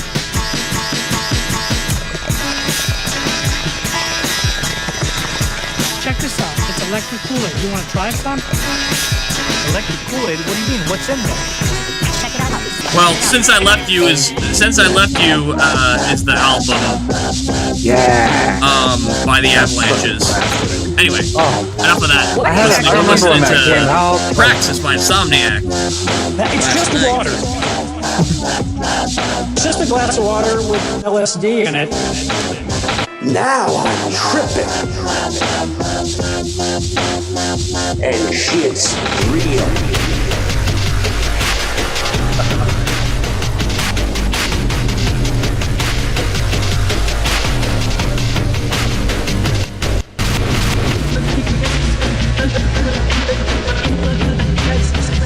Really looked up someone speaking in tongues for this. You what? I looked up somebody speaking in tongues for that last little bit. Oh wow, that's cool. Like the feeling when you're like on psychedelics and you can't quite tell what people are saying, but it's like it fits seamlessly.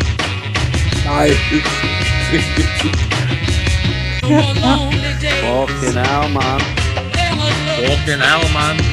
That was like the next morning after you survived that like psychedelic intensity.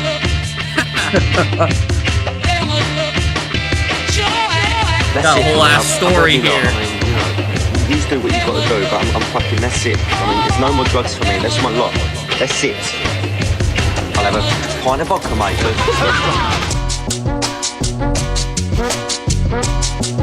I'm shy and I don't really like to talk to people much. It'll make you feel good. Just try it. You'll like it. Don't worry. You'll like it. Just try it.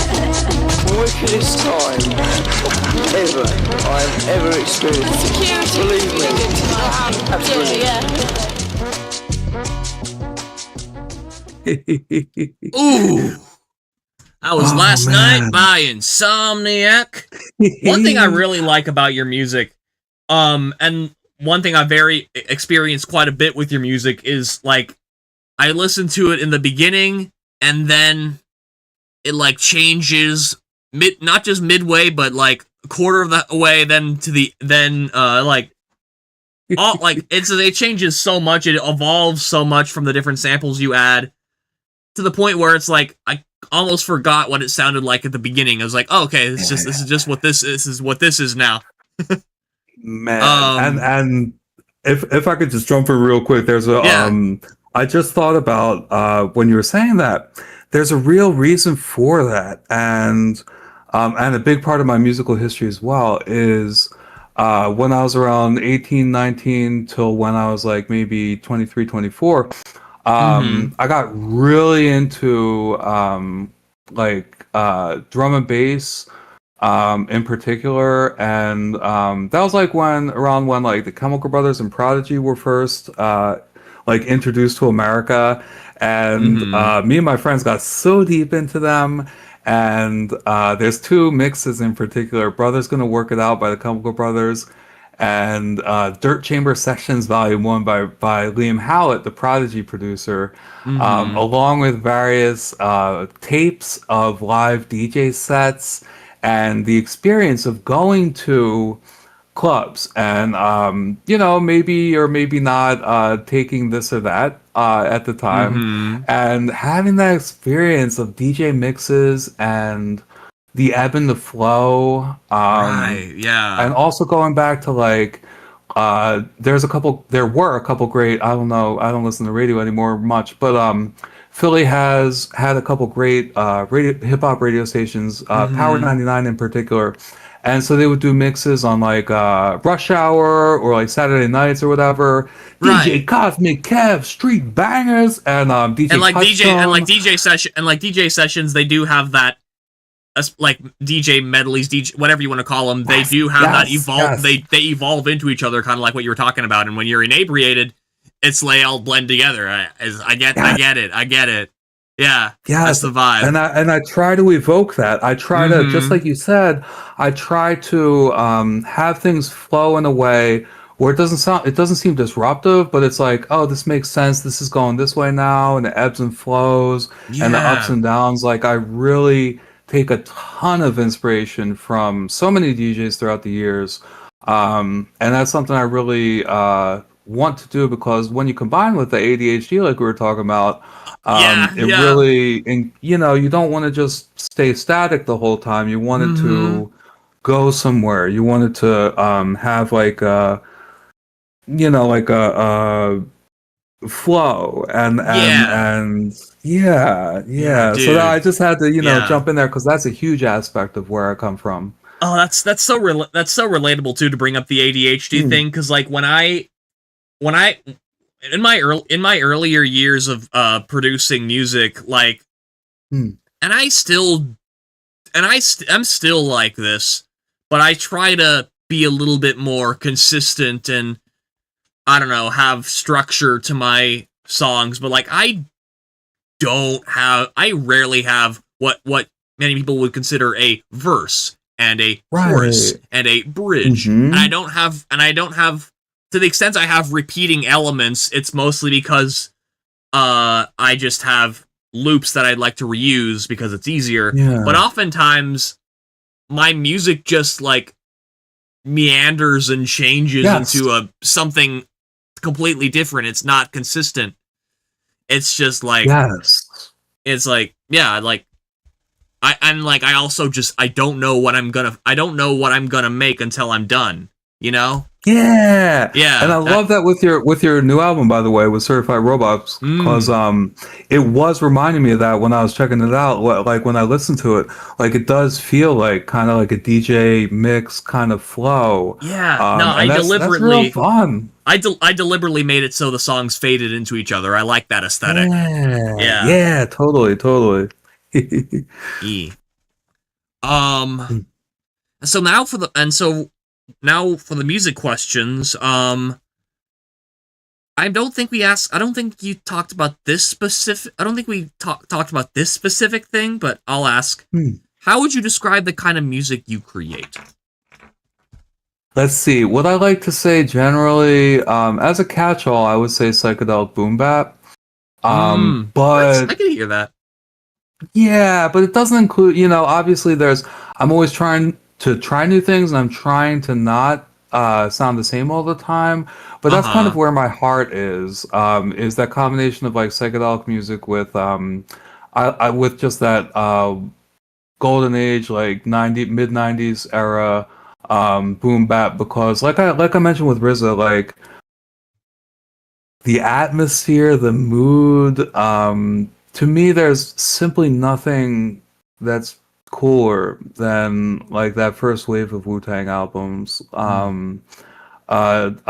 Cuban Links, Iron Man, Liquid Swords, like, I mean, to me there's just, you can't get better than that as far as like how it evokes a mood and like that ruggedness, rugged and raw, like that gave me, just listening to that music, to that era of Wu-Tang albums when I was younger, just grabbed me. And I've always wanted to make sure that my music has that rugged and raw aspect to it. Like I don't want it to be too shiny or anything like that.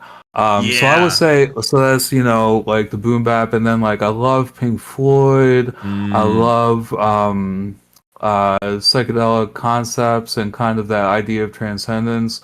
So I try to marry the two a little bit. And like I would say that's generally, like if I had to like give like an elevator pitch or like something like that to somebody and say like, oh, what's your music like? Give me in 10 seconds. I would say like, psychedelic boom bap.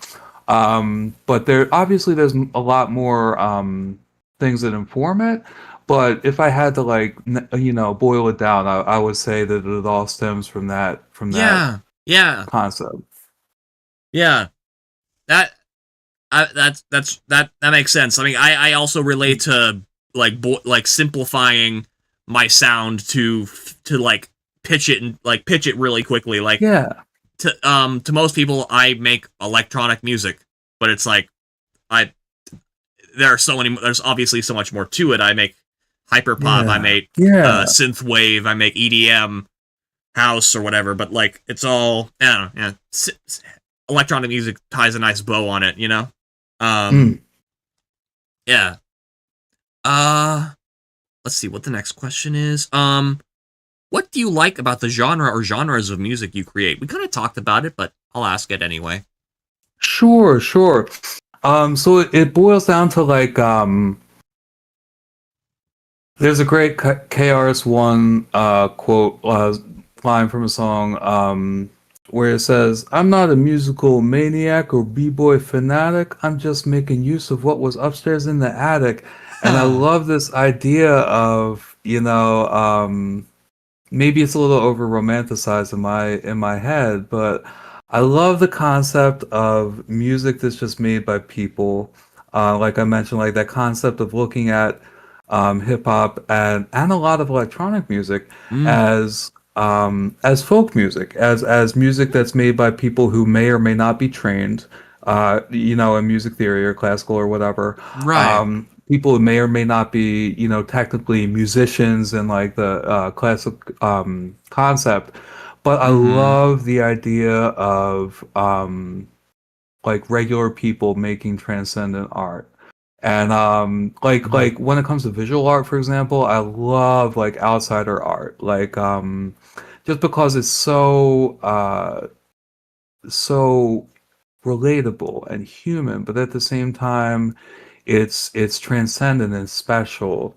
And so to me, that hits a lot more immediately to me than other types of music. Like some of my friends are really into like prog rock and stuff, which I don't hate, but like it's just not my vibe. Stuff like Yes or Rush, this and that. To me, that's always been a little inaccessible. Um, Whereas because it's kind of maybe more like heady, not necessarily more intelligent, but something that's more like intricate in a compositional way. And I really value music that is immediate and hits you immediately and feels good, and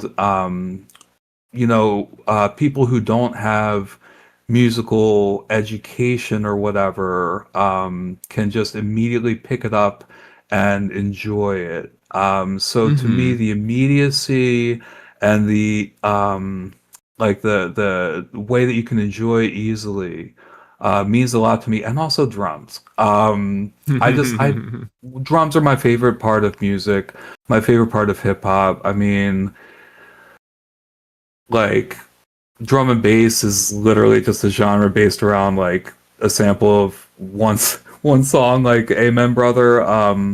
Not every song has it, but most of them, but drums are what have always just fascinated me and entranced me. And so like when people listen to music that's not as drum forward, it doesn't catch me as much. So that's why I love like electronic music, hip hop.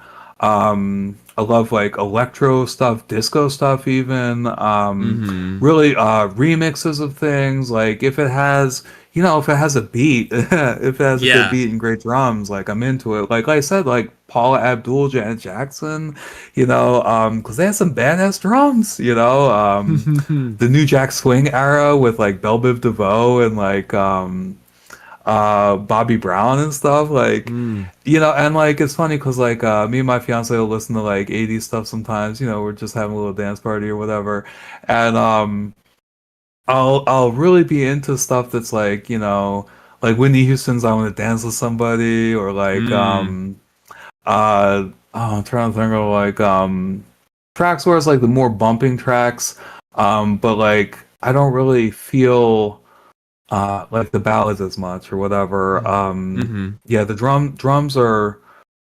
I mean, like when people make like drumless hip hop, like sometimes it can be really cool, and sometimes it can be really great. But for me, that's like for lack of percussion, I've often found that a solid flow is also kind of a percussive element. Yeah, which I think is cool. Definitely one of the That's reasons why I true. like rap. Yes. That's true. You are using your voice in a percussive way when you rap, and that is really, that can be so beautiful on its own. Yeah. But I just want to hear drums. I just want to hear break beats. Like that just entrances me and fascinates me. So really any beat-based music is usually my favorite. Like I said, there's groups like Pink Floyd, Velvet Underground is one of my favorite bands ever. But for the most part, I want to hear drums when I listen to music. That makes sense. I get it. I get you.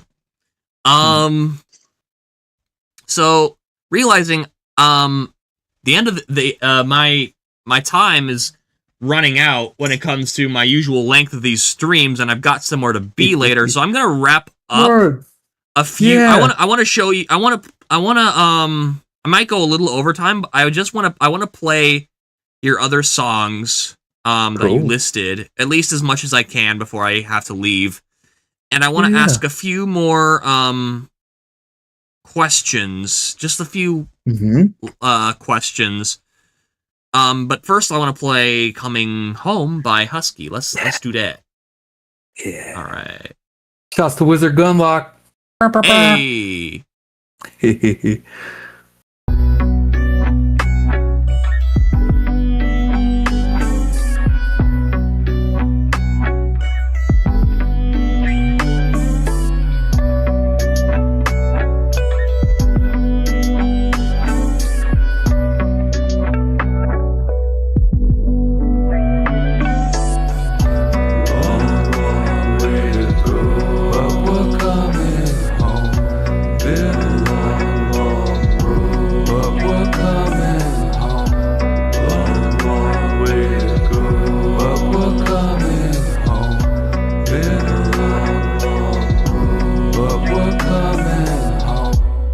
Just breathe for an instant. Think of everything you've seen since an infant.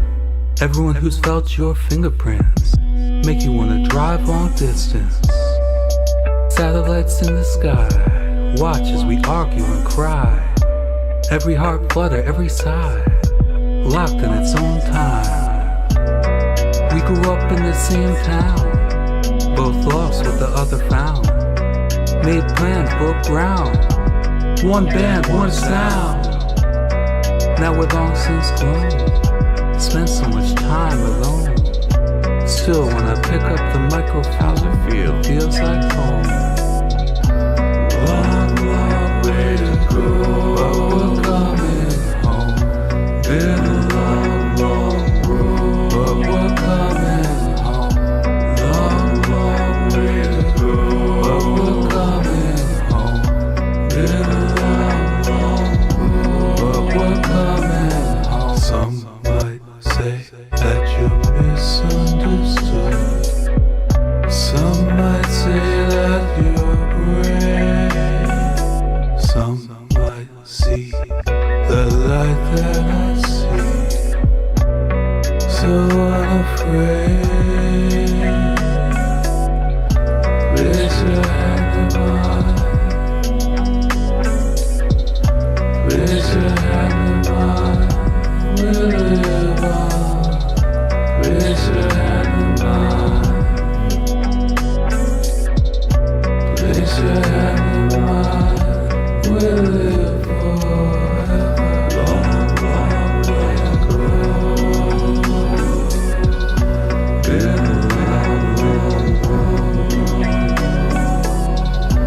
Long, long way to go. Been a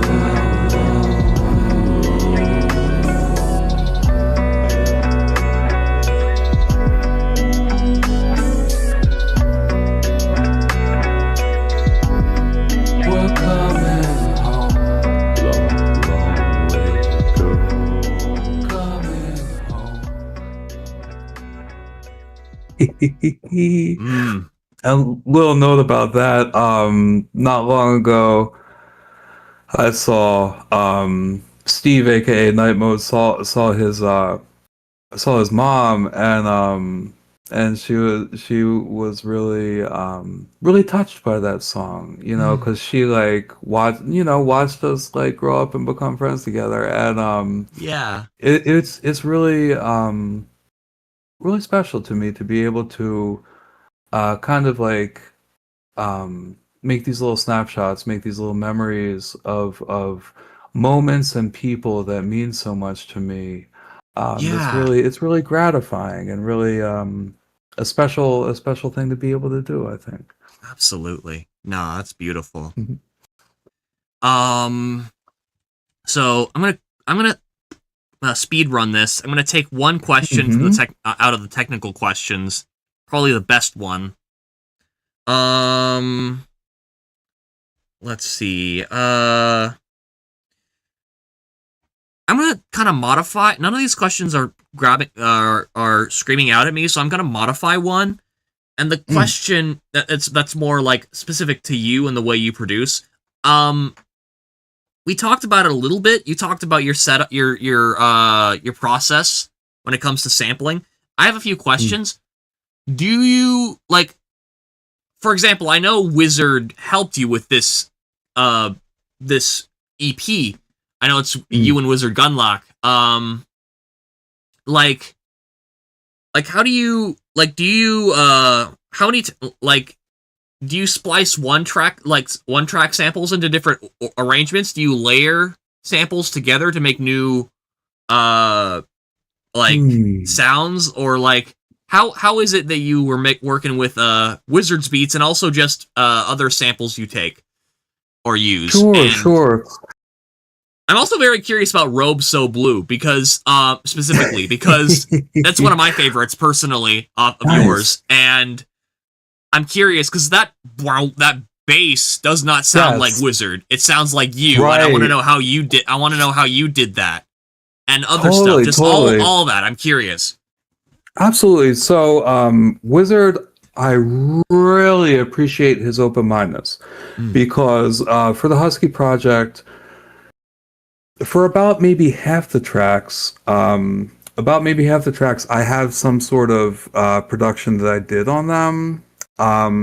Like he sent me these beats, and like with that last one, the little quick slices in the bridge part, I did. And for the most part, with these, like I would kind of take the whole beat as a whole and just kind of chop little bits of it or something like that. For a couple of them, I asked for the stems and like kind of did a little more tinkering with, but for Robe So Blue in particular, it did really come together differently, because like he sent me the beat, and then I just had that idea. I just wanted to kind of try to add that bass sound to it, and so I did that like separately, like programming, MIDI, clicking in the notes for it and whatnot. Gotcha. Yeah, and so that one, like, so I really, again, appreciate Wizard's willingness to go along with that, because a lot of people might take that as an insult. If you're like, oh, I sent this guy some beats and like, they're like changing it and stuff. Like, if he wasn't such a cool guy and such a like chill dude, he might have gotten insulted by that or offended. Yeah. So like with that, like I really like I was able to kind of do some tinkering, and because I always like to, make it mine a little bit. And I like to do that when producing too, is I'll have a beat, like for example, when I'm working with Onwuka, like I'll send him the beat and he'll record stuff to it, and then I'll make little changes around his vocals. Just to kind of really, really make it more customized and really fit better. Now with Gamarad, I really just took the beats the way that he made them. And just put my thing on, did vocals on top of it. Sure. Now, as far as you mentioned, the first question, as far as sampling, layering, and things like that, I like to think of, this is silly, but I like to think of sushi, like a sushi chef or whatever, where I try to do as little as possible. I try to just make the precise cuts. And like I try to not add a lot of effects. I try to add as little as possible. I'll pitch things up, pitch things down, reverse them, chop them, rearrange this and that and the other. But ultimately, what I'm looking to do is do as little as possible and keep it as clean as possible. Like thinking about like slicing up fish just right so it's delicious. And so, because you can get lost, and in the past I would just play around so much that I wouldn't get anything done, and so you could just infinitely play with sounds and experiment things and this, that, and the other.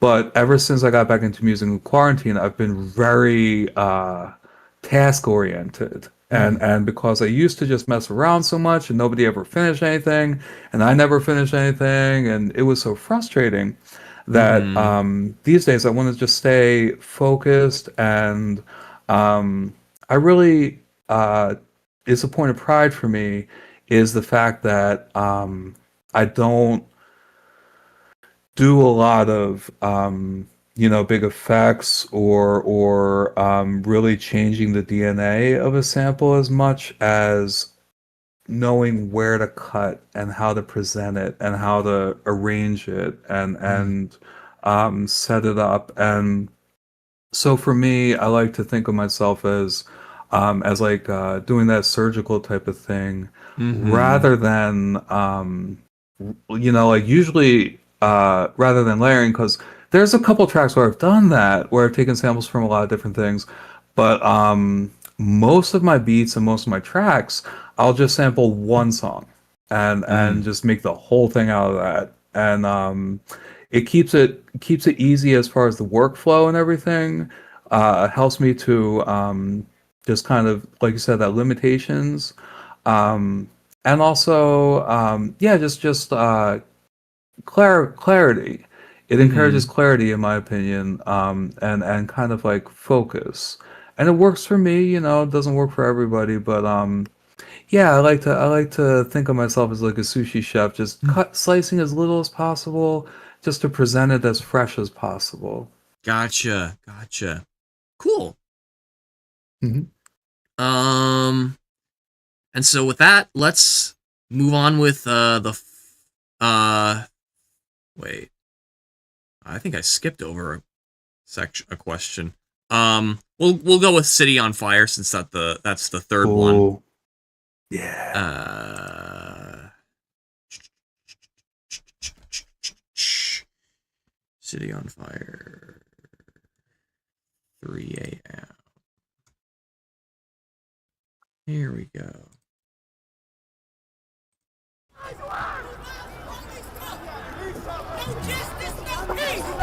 Baby, I got makes me feel I'm a gorilla. I don't care about these pigs.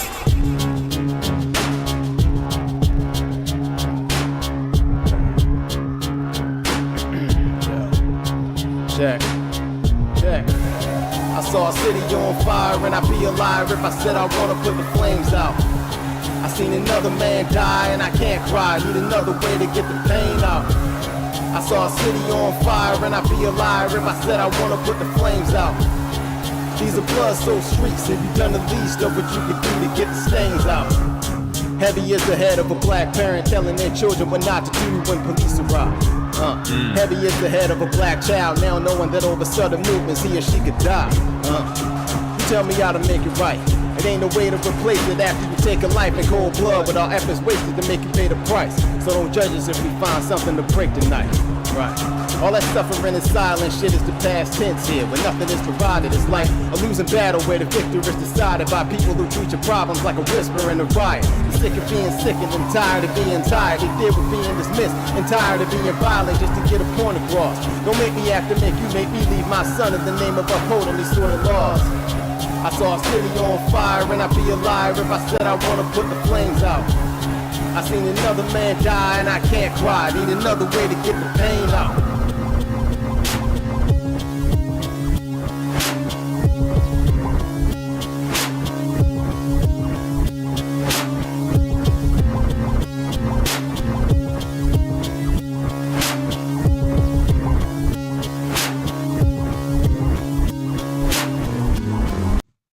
All right. That was City on Fire featuring Sin.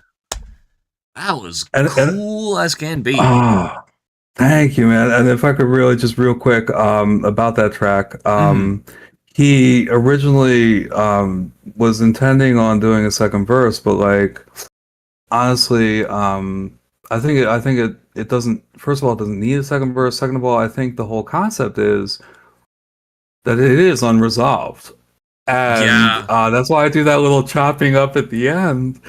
Because to me, it represents that whole what's happening, that whole process of like when it goes bah, bah, bah, bah, bah, bah, bah, like to me that's representing that this is happening again and again, in our society, that we're running into these situations are rising again and again and again and again, and the way it ends is not resolved. It's simply stops, but it's not wrapped up. It's not there's no ending, really.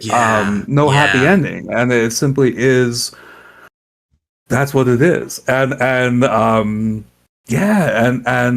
also want to point out that I think that was the first time I put reverb on kick drums, and which is definitely inspired by Iggy Pop's Nightclub, and so I want to throw that note in there too.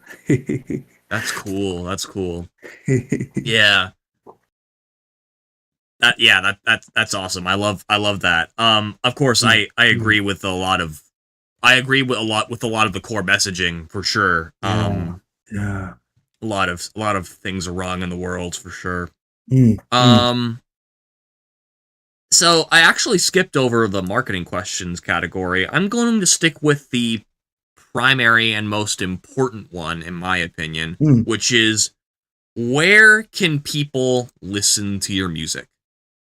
Sure. So I got stuff on the various streaming services, stuff on YouTube as well. I think everything, is through DistroKid, so everything's on YouTube as well. I have a lot of stuff on SoundCloud, like a lot of stuff, and honestly, SoundCloud is where you can find kind of the more experimental stuff, because a lot of times I will release stuff on SoundCloud just to see, just to see what happens.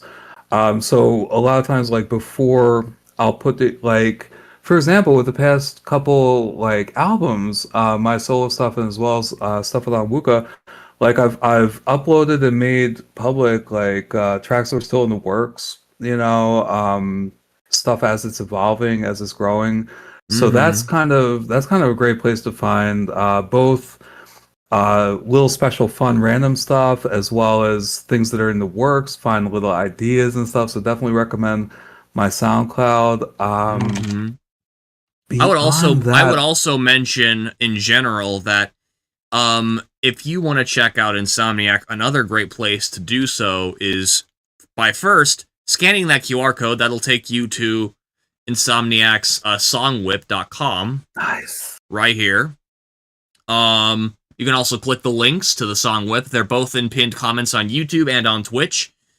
And yeah, we got SoundCloud link over here with all the experimental shit. And all the other stuff on streaming.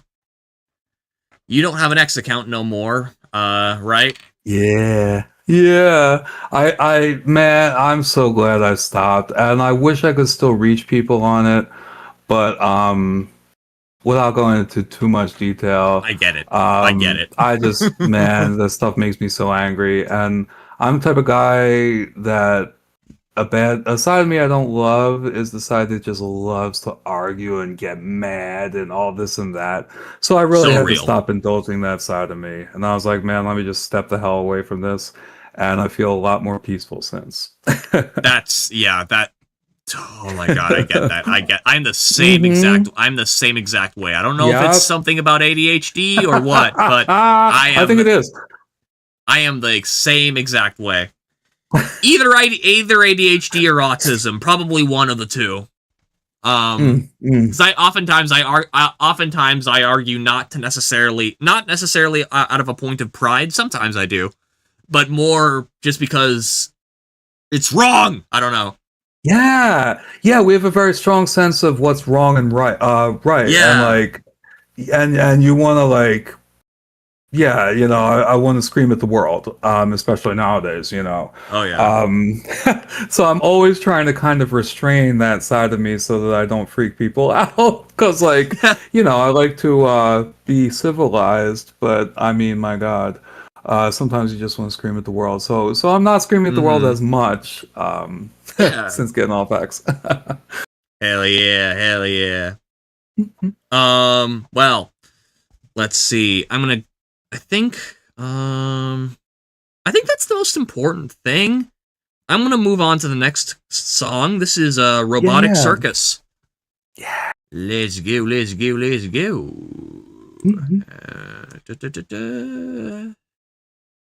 There he is. Robotic Circus.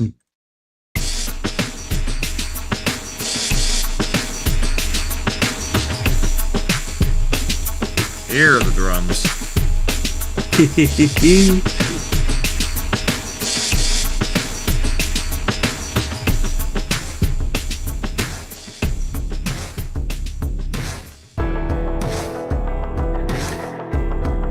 Yeah, like the drums playing right now, I made like on an app before I got into Ableton. Just like messing around. Cool. And then you layered it with this sample? Yeah, with like samples afterward, yep. That's cool. That figures. As soon as Dave starts recording, I start stopping and talking. Sure enough, it'll be sampled. What is he recording? Us talking. This is the one your part you're talking about where you recording your friends. We should do our album Robotic Circus. Oh man. And that was Night Mode Steve, the guy singing on Coming Home. That was him saying how I was recording them. Oh wow. Like 20 years ago. Yeah. You should get out of these nightclubs, get a little sunshine and fresh air. This was from back when I would actually sample off records, like back in the day. Oh wow. Haven't done that for a while, but yeah. That's cool. The whole Scotch tape technique. I didn't even know you could do that with tape. On this sample record. The records and albums we make for you will be of the same high quality. Is that real vinyl crackle? Send us Yep. a check. Wow. Yeah, it's from some old promotional record thing. Damn. We know you will be happy. You have everything to gain and nothing to lose.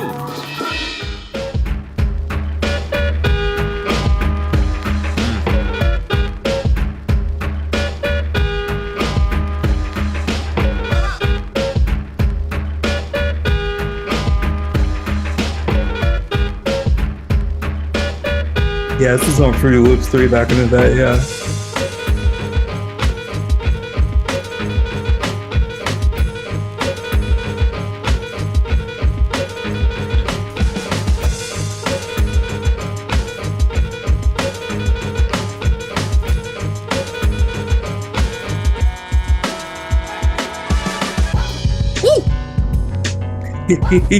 Oh, this is Greek bouzouki music mixed with a record about Robin, like Batman and Robin.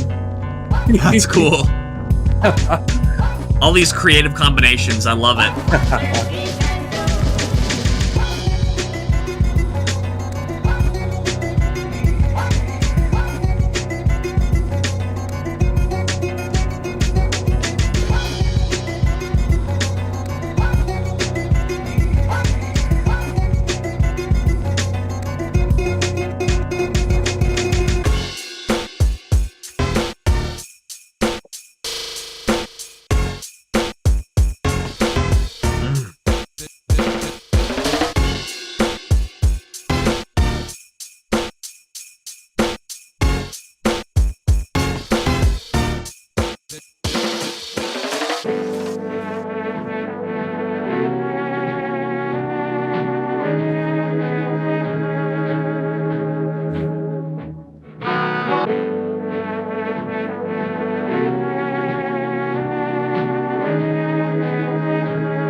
This is like some 40s ball music or something. That reminds me of like Everywhere at the End of Time, kind of. I don't know. Are you familiar with that project? Everywhere at the End of Time? I don't know that. Oh, I'm looking up right now. Oh wow! No, that is absolutely a must for a guy like you, for sure. Oh wow! Holy cow, that looks amazing. I'm reading about it right now. Oh my god. Yeah, no, it's. I would cry. I would definitely cry listening to this. Oh man. Also, dude, Alzheimer's, dementia, everything like that is like my greatest fear in the world, and it's such a Oh Lord. But anyway, no, that sounds Also, I'm sure you'll fascinating. Oh love. my Also, God. I'm sure you'll love the samples and the way that the producer Yeah. fucking distorts them in a way that kind of expresses an auditory experience of like memory degradation and all the Yes. effects of yeah. That's beautiful. Yeah, Yeah. that really is something that fascinates me. And that's why I make music, really, is that concept of making something that doesn't erode as easily. Yeah. Even though it does. But just trying to trying to stand up and make something make a moment in time last. Mm-hmm. And oh, you could get so deep into that, but I'm gonna cry if I do. So, Whew. Okay. To wrap things up, Mm. I'm going to ask one Mm-hmm. question from the artist Mm-hmm. trivia, and then we'll play the landlord cash only. Cool. So, what's your favorite and least favorite part about being a musician? That's the question I'm going with. Interesting. I would say my favorite part is being in that flow state when you're making something and it's starting to be something. It's starting to come together. And like honestly, a lot of times I will cry when I'm making music. And I almost have that as like a metric. Like if it makes me cry, it's like, yeah, I'm onto something. Because I just get I cry at like beauty, at beautiful Right. things. Right. And my God, it can just feel the high you get when things are just clicking together and like Mm-hmm. it's so transcendent because your life can be, things can be shitty in the moment in your day-to-day life, but you can also like and then you get on your computer and you make something that is just I've used the word a lot today, but transcendent. And Yeah. you feel like you're like amongst the stars and you're like mingling with like the forces of nature and like it's incredible. So yeah, that process of creating that flow state, definitely my favorite part about it. My least favorite part about it comes not long after that when you release music and it doesn't get as much attention as you'd like it to. Right. And again, that comes back to me like with the Leo nature, like wanting everybody in the world to pay attention to me all the time. Like it's but like to have that letdown when you've created something that in your mind is so special and so Mm-hmm. great and so exciting and so beautiful and it represents you and it's like I'm letting it out into the world and I'm so proud of it and I'm so excited about it. And then like, I mean there's millions of artists in the world. There's like Right. hundreds of Right. thousands if not millions of songs being released every day. And like Yeah. so, just to have that feeling of screaming into the void, of the indifference Mm-hmm. of the rest of the world, is such a letdown and Yeah. such a you're so high and then you can go so low when you don't get the recognition that you feel you deserve. Yeah. No, I Um, get that. yeah, and it comes with the whole thing, like I was talking about, where, approaching music not as much from a business standpoint. I mean, that's what's going to happen. If you're not, spending money on promo and really, really networking hardcore and this, that, and the other, I mean, people won't even know about it half the time. So, like, that's, something um, to consider. But, yeah. That dichotomy, I guess, between the exhilaration of creation and the letdown when the rest of the world is not as excited about it as you are. Because how could they be? Right. Yeah. Yeah. No, I get that. And I feel and have felt the same way as you have. Um I ultimately just decided to say fuck fame, fuck Fuck a bunch of people listening to my music. I only care about a handful of people. I'm going to shrink my world because the outside world sucks anyway. I'm only going to focus on my friends. There's a lot to be said about that. And I'm not going to go into the whole thing because you could talk for hours about the sociological aspects of that concept.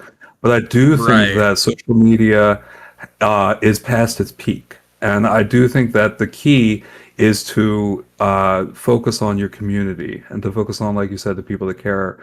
And that's what I feel like we're doing. That's why yesterday was so special to me, because it feels like that.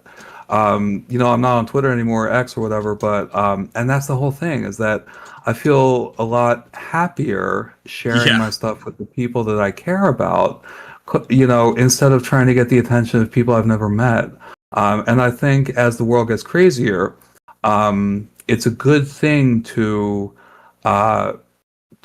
spend your time focusing on your circle instead of beating yourself up because you're not multi-platinum or whatever. I think it's healthier to like I was saying about music before it was recorded. You would simply share it with the people you cared about. Rather than try to like reach the world and be like popular and millionaire and this and that. It was simply something you did to enjoy being with other people. It was social activity, and so that's the core of it. That's what really is important. And would I like to be a billionaire? Yes, but I think we all would. Yes, but honestly, it's so special to have these connections, and that's something to treasure, and that's not something to ignore or throw away. And so honestly, it's helped me kind of mature as a person, to have that difficulty as an artist, because it reminds me of what's actually important is the real connections that I can make with people, instead of like the more superficial effect I might have. If a if a stranger hears like 30 seconds of it or something. So it can be a good thing because it helps you focus on the down to earth aspects of things rather than just lofty ideals or whatever. No, yeah, I completely agree with that. I don't have much to say after that, but that's I totally 100% agree with that. I just think there's something to be said about shrinking the world around you and letting the kind of energy that you fuck with in and blocking everything else out, at least for the sake of your own mental health and what's realistic for you. At least in the short term, unless something miraculous happens, both to you or me or our society, which I suppose is not impossible. But dreaming is probably a bit more of a realistic bet, so to speak. Right. Anyway, let's play The Landlord Cash Only, and then we'll wrap up the stream. Cool. All right.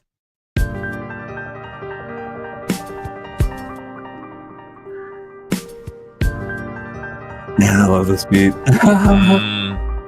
Yeah, it's really cool. When the grass turns brown and the rain starts falling down, when you're feeling lost, you need someone to tell you that you're found. When the grass turns brown and the rain keeps falling down, I could let you drown. This is my town. Ever seen a grown man drop to his knees? This time Wasty said please. Told him it's just business. Have yourself a Merry Christmas. Cross his name off the list and I call the cops. This one right bill is out wash. $5 grand since his wife tries to throw a punch. Think I won't hit back, then you don't know much. Been like this since way back. Way before the suede cap. Way before I grew out my tax bracket. I was in a suit jacket. Me, My cousin Maxine and my uncle Marty, some kind of family party. Told us things weren't going well. Said they told the bank to go to hell. I can still hear his lungs wheeze. Me and machine to breathe. I'm like, please, somebody stop this quick. Can't kick him out the rest home, he's sick. And my mother had to hold me when they told us cash only. Spent his last 2 days on the couch downstairs. I was scared to be there. It was then that I knew to fight back. Got a heart of glass where it might crack. When the flood comes down, better learn to float and stay the fuck out my lifeboat. When the grass turns brown and the rain starts falling down, when you're feeling lost, you need someone to tell you that you're found. When the grass turns brown and the rain keeps falling down, I could let you drown. This is my town. Yeah. That's super cool, man. I really like how low and airy your vocals are in your songs in general. It's a really cool aesthetic. Yeah, that was cool. James says this interview has been amazing to listen to in front of the fireplace. Oh. Damn. Oh, fantastic. Oh, It's that cold where you are. Well, I don't know. I'm imagining that's a pretty cozy experience nonetheless. Oh, right, your power is out. I forgot about that. Oh my goodness. Yeah, he's getting storms. God. Whew. I think I saw something about earthquake as well. Oh my goodness. Holy shit. Oh man. Meanwhile, I just wish it would snow here. It's not even cold enough. Real? Yeah, we got like a little drizzle today. South Jersey. But real quick, it's like 45 degrees Fahrenheit where I am. Oh man, yeah. I kind of wish it was blizzarding, but yeah, like super influenced by like Slick Rick, Snoop Dogg. Trying to think. But yeah, basically people who can use that kind of softer voice. But I'm really interested in the concept, the dichotomy or whatever of soft spokenness versus like sinister. Like to me, there's nothing more sinister than someone who's very calm and comfortable. Like rather than yelling and screaming, I think that true power is expressed softly. And so that's always intrigued me is like the people who bluster are not the people in charge. The people in charge are calm and quiet and collected, and you don't even know that they're the ones in charge. And so that's something that always intrigues me is the nature of power and how it presents itself. That's scary, man. Yeah. Yes. It is. I mean, you could kind of see that with our sitting president. He's the figurehead. He blusters, he says crazy outlandish shit, but he's not in charge. Yes. Right, so many more people who are smarter. So many more people who are smarter than him are just puppeteering him, stroking his ego, getting him to do what they want because he's a fucking idiot. Completely. Like the architects of Project 2025. The various creepy ass quote unquote philosophers who want to, take society back to whatever. All those creepy ass Peter Thiel type of people, this, that, and the other. Absolutely, that's where the true power is. It's not They're calm, in the clown out front. Soft spoken, well mannered. Yes. Right. Fascists. Right, and it's so much more sinister and so much more legitimately powerful. Yeah. And so that's something I like to play with and interact with in my music, especially on that EP, Brief Interviews with Dangerous Men, because it's really all about that. Is like how people present themselves, who's really in charge, what does power sound like, what does it feel like. Right. Getting into the head of people like that. Yeah. Trying to make sense of it. Trying to reckon with it. Yeah.